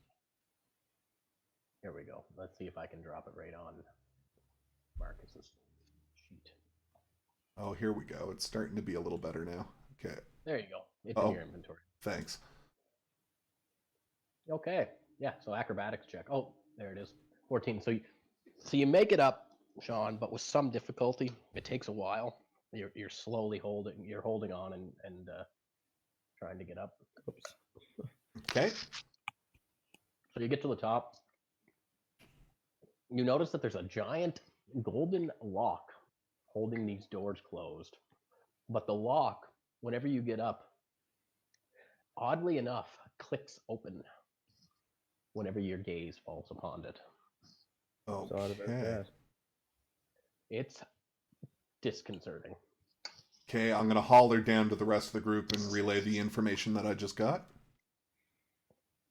Throw the rope down. Okay, and I'll toss the rope down. I thought I already did. My bad. Oh, my bad. Okay, so you tie it off to the banister and you throw it down. Everybody can make it up fairly easily. But I want who's going to go last up the rope?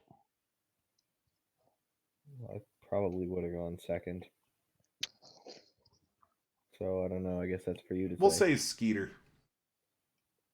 Okay, so you leave Skeeter to the last. And as he's climbing up, I want you to make a perception check, both of you.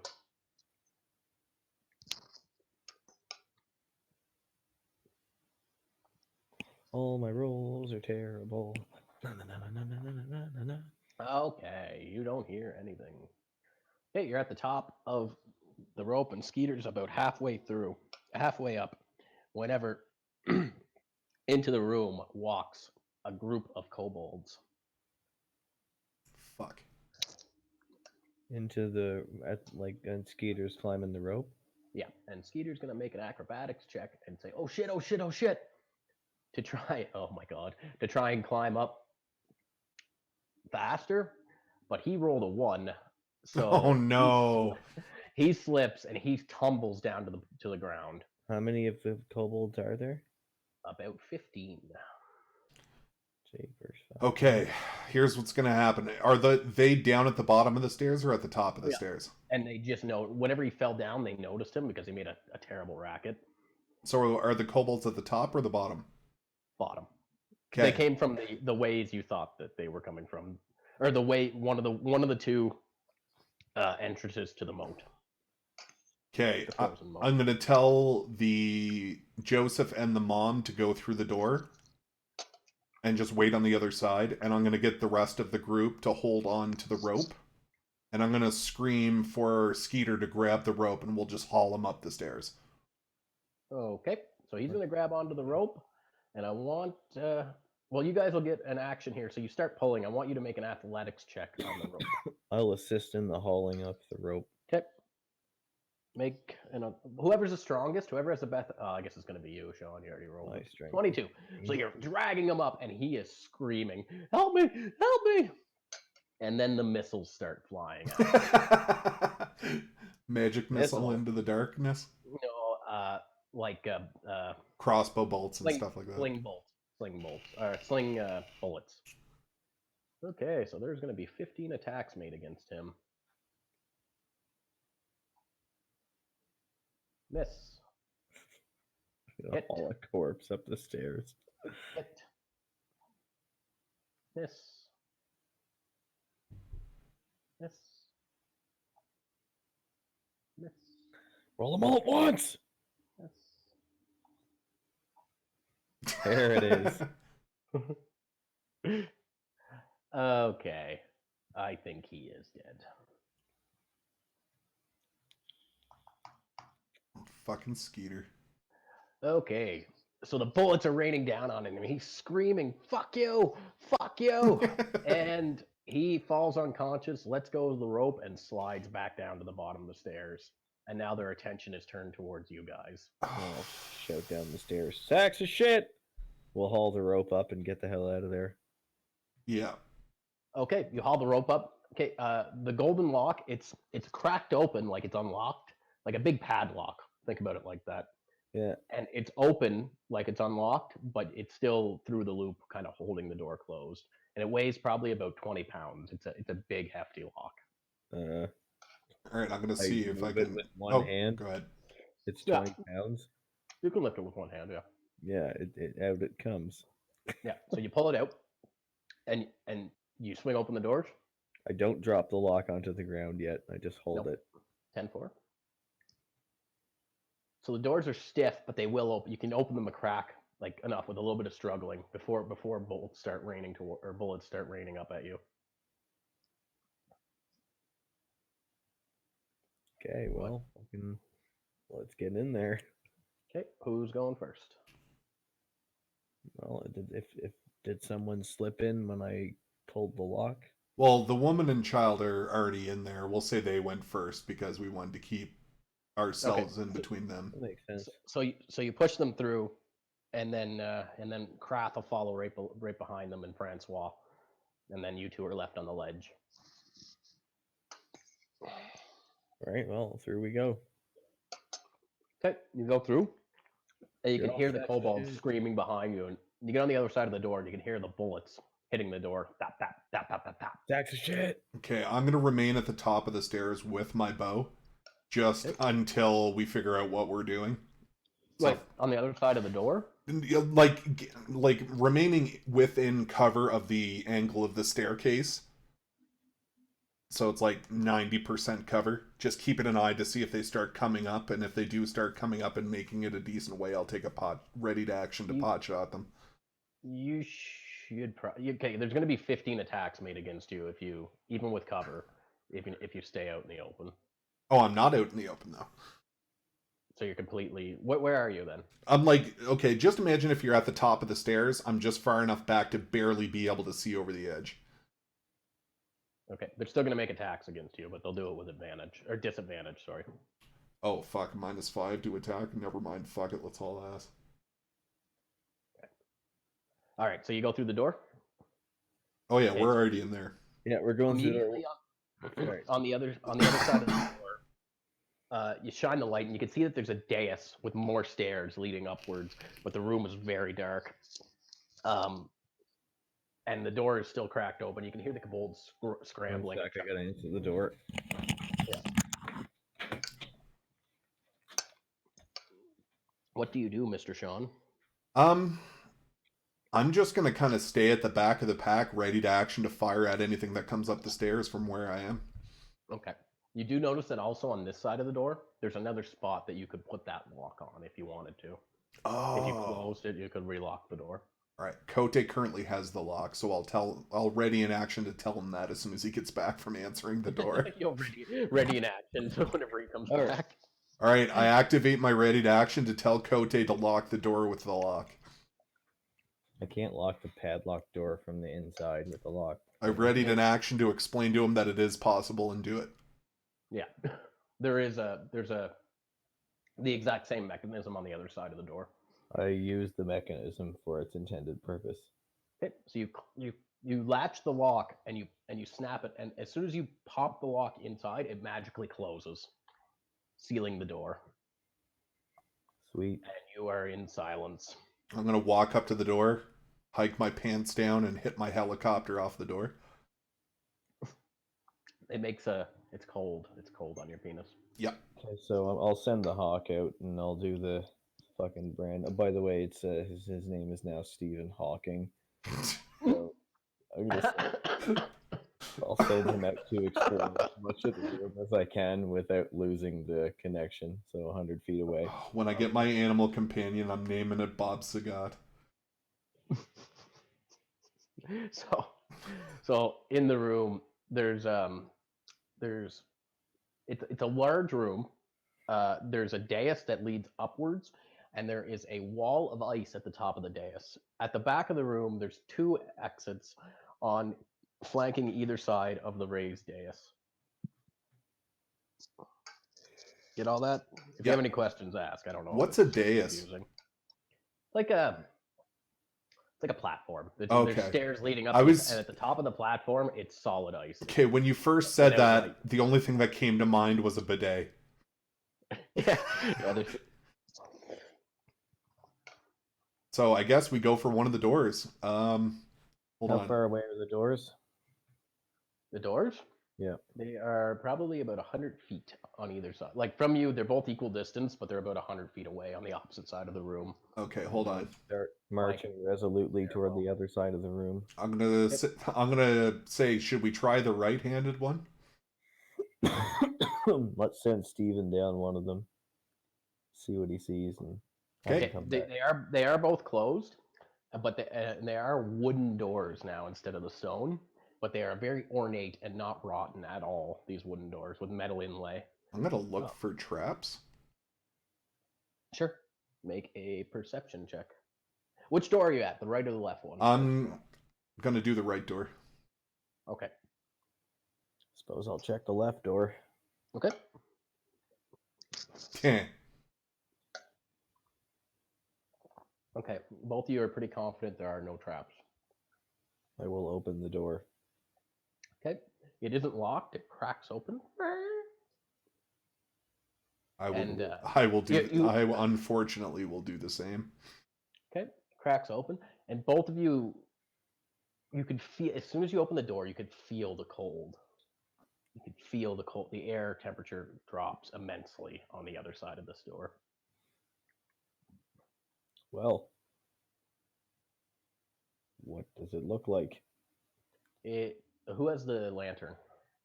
I have no such lantern. It would be Francois. Okay. Who wants to have Francois? He's gonna follow Sean because he doesn't really like Cote. Okay, I'll Yeah. take Francois. Okay. So he you shine the lantern in, and it's a winding staircase that winds up and to your left. Cote, you can also determine that there's a staircase that winds up and to your right. I'm sending Steven to the top. Okay, Steven gets to the top, or he gets to the end of your limit of vision, and the staircase just seems to wind for quite a while. Well, I'll go another 50 feet, then send him another 50 feet, and so on Okay. and so forth until he He- reaches the top before So me. you're in complete darkness with no light. Cool. So make a perception check for Steven.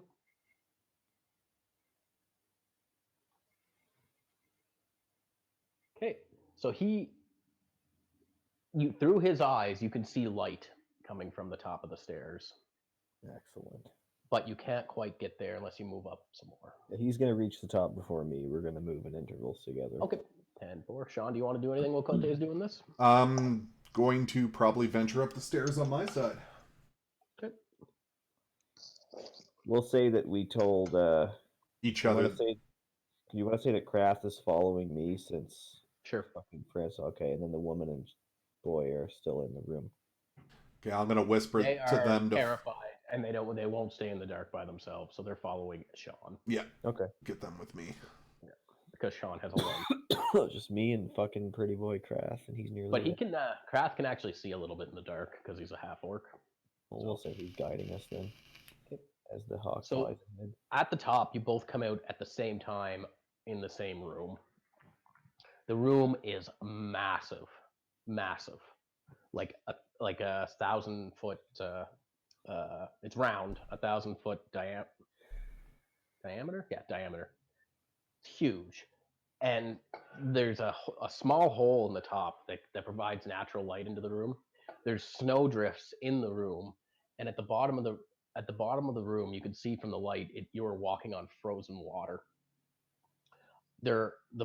Inside the room there are two very ornately carved stone mirrors or stone framed mirrors, and the carvings on one are of trees and fairies and elves, and the carvings on the other are of demonic creatures, not demonic creatures but creatures of the night, like owls, um, Okay. and uh, like an aboleth, like strange creatures. Okay. And in the room, frozen, there is a humanoid figure huddled in robes at the front, sitting beside the mirror that has the fairies and trees on it. Fuck is that? Okay, so as per usual, I'll ready my bow and go over towards the light side mirror and see if I can discern anything from it, whether there be writing or anything on it. There is writing. You can't make hide or tail of it. You know it's runes, magical runes, but Okay. that's as far as you can go. I'll yell over to Buford. Buford, there may be magical runes on this. Can you translate this? No. Okay, thank you. Can I deduce anything about it by studying it? Roll an Arcana check. I think I would have to have like a skill in order to actually translate it or a spell. You guess that it's magical, but you can't discern its purpose. It's magical, but I can't discern its purpose. Now, when you guys are investigating this room, kind of in the middle, in amongst snowdrifts, you notice that where the ground is frozen, it's ice. You can see down. The ice is perfectly see-through, and you can see that there's a stairwell, a giant stairwell that curves downward, but there's no way to get to it through the ice. It's fucking weird. Let's go Strange examine place. this frozen dude. I'm gonna examine him close up and see what the fuck is he carrying anything? Okay, so one sec here, I gotta pull up some. He does have a few items on him. I'm going to remain in line of sight with him at all times. I should have had this pulled up, but let's see here.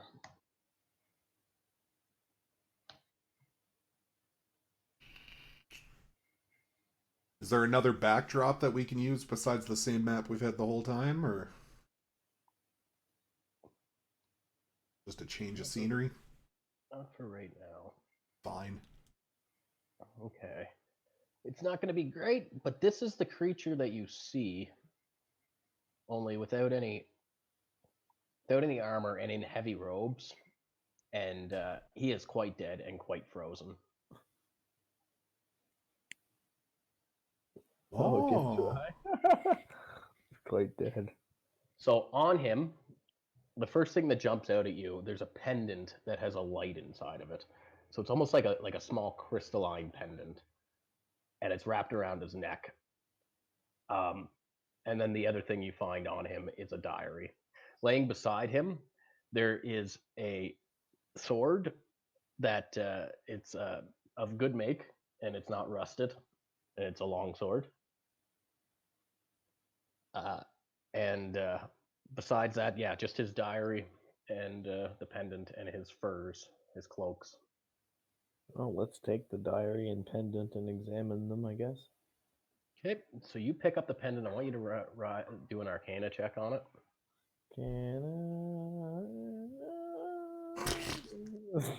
Clearly magical, but you have no idea why. You think it's magical anyway. Diary. Okay, so in the diary, you can't read Githzerai. Sure So can. it's written in a language you can't understand. But there are pictures in it of hand-drawn pictures of what looks like a boat, like a large sailing ship, and pictures of the pendant, and pictures of the two mirrors inside. Okay. I'm gonna probably Show him. grab and inspect the longsword. Okay, it is a longsword, and that's it. It's in good working condition though. It's not. I'm gonna take it. So Kote, while you're holding up the pendant to examine it, the mirror that you're standing beside, the image shifts from like as though like ripples in a still lake. The image shifts from one of reflecting your current area to uh, a uh, a jungle landscape of what must be an old ancient temple that's overgrown with vegetation, and you do not see any creatures in it. Huh. Well, And whenever you were holding up the pendant to examine it, and whenever you lower it down to your side, the image shifts back to that of a regular mirror.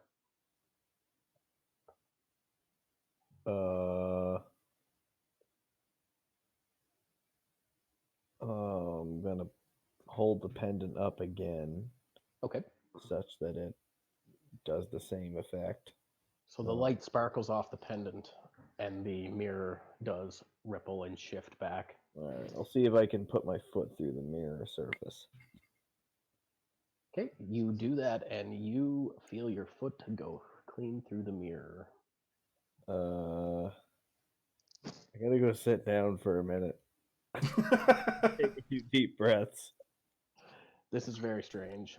You've because of your background in wizardry, you've heard of the other planes, but they're all ancient writings. So it's kind of something more of a myth than an actual reality. Right. But this kind of reminds you of what that might be. You can roll a knowledge religion check to try and figure out more. Yeah.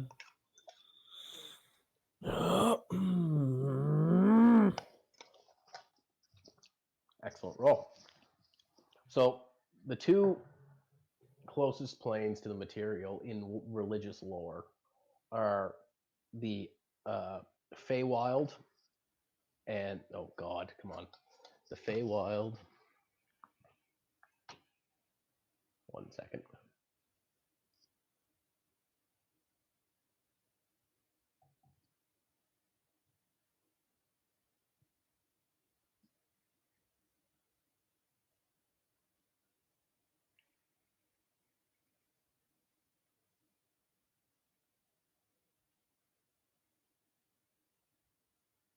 Okay. Oh, the Feywild and Shadowfell. It's rumored that the Feywild is where elves came from, and Shadowfell is where orcs came from. But you don't know much more than that. It's just stories at that point. Okay. I'm gonna continue to sit there in silence, kind of just contemplating what I just saw. All right. So I threw that long sword on my back. Okay. All right. So I'm gonna approach the family to see if they're doing okay. Yeah, they're just kind of hanging out, looking a little worried. All right. Starting to There shiver. another It is way out? really, really cold in this room, by the way. Like, you don't think you could stay here for overnight without a fire. Okay. Is there another way out? Nope. Just the stairwell that's frozen going down or back the way you came, or the hole in the ceiling, but it is huge. It is a large domed ceiling. Yeah, fuck. All right. I'm gonna approach Buford and ask him what his thoughts are. Because I don't think I was too busy looting. I don't think I saw his leg. Fuck off, phone. I don't think his leg. I I saw his leg go in. All right, so I've collected my thoughts. I'll gather everyone around the mirror Okay. and just be like, "Hey, look at this shit." And I'll hold the pendant up and kick my foot through the glass again. Okay, when you do that, the pendant dims a little bit when you put your foot through the glass, and you notice the light is visibly a little bit dimmer. Looks like our only way out of here. Anyone want to volunteer to see what the fuck that's all about? Looks like some kind of portal. It's all portly and shit. I'll step forward. Fuck it. Let's do it. You're gonna step through that? Yep, let's do it. We don't have a choice. We're gonna die if we stay here. All right. Well, I'm gonna suggest you wrap the rope around yourself and go through poltergeist style. Perfect. Agreed. That way we can pull you back if there's a problem. I'm going to take the medallion and ready my longsword.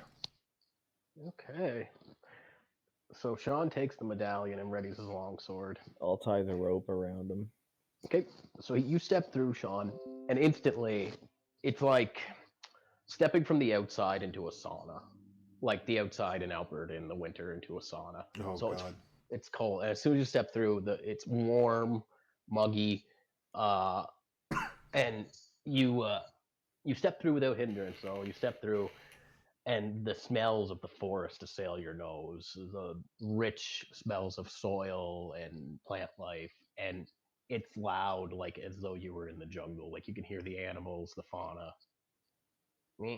the making noise, the Okay. birds, and you take a deep breath, and it's nice. It's really nice. It's really nice. Yeah. Okay, I'm going to... And you took the pendant, Sean? I did. You notice, looking at the pendant, that the light is almost completely gone, and the portal starts waving. Okay, I'm gonna poke my head through without the medallion going through. Okay. And tell everybody to come on in.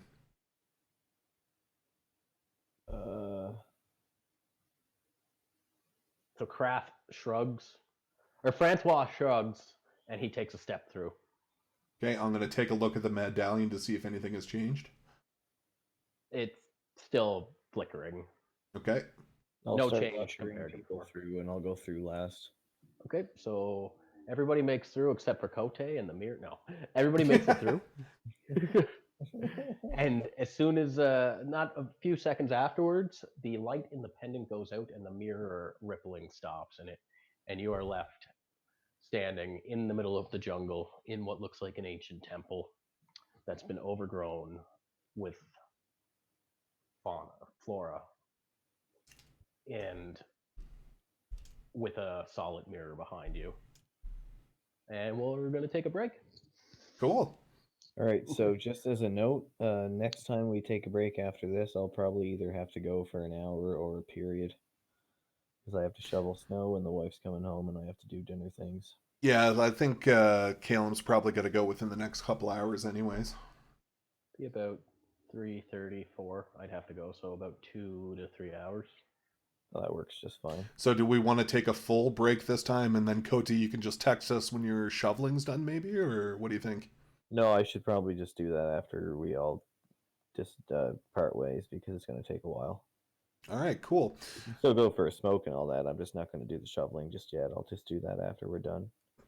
Okay. All right. Well, Go that for was a pretty smoke. good.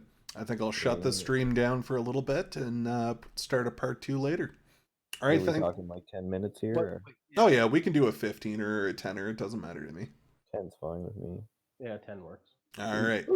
All right, guys, I'm shutting the stream down.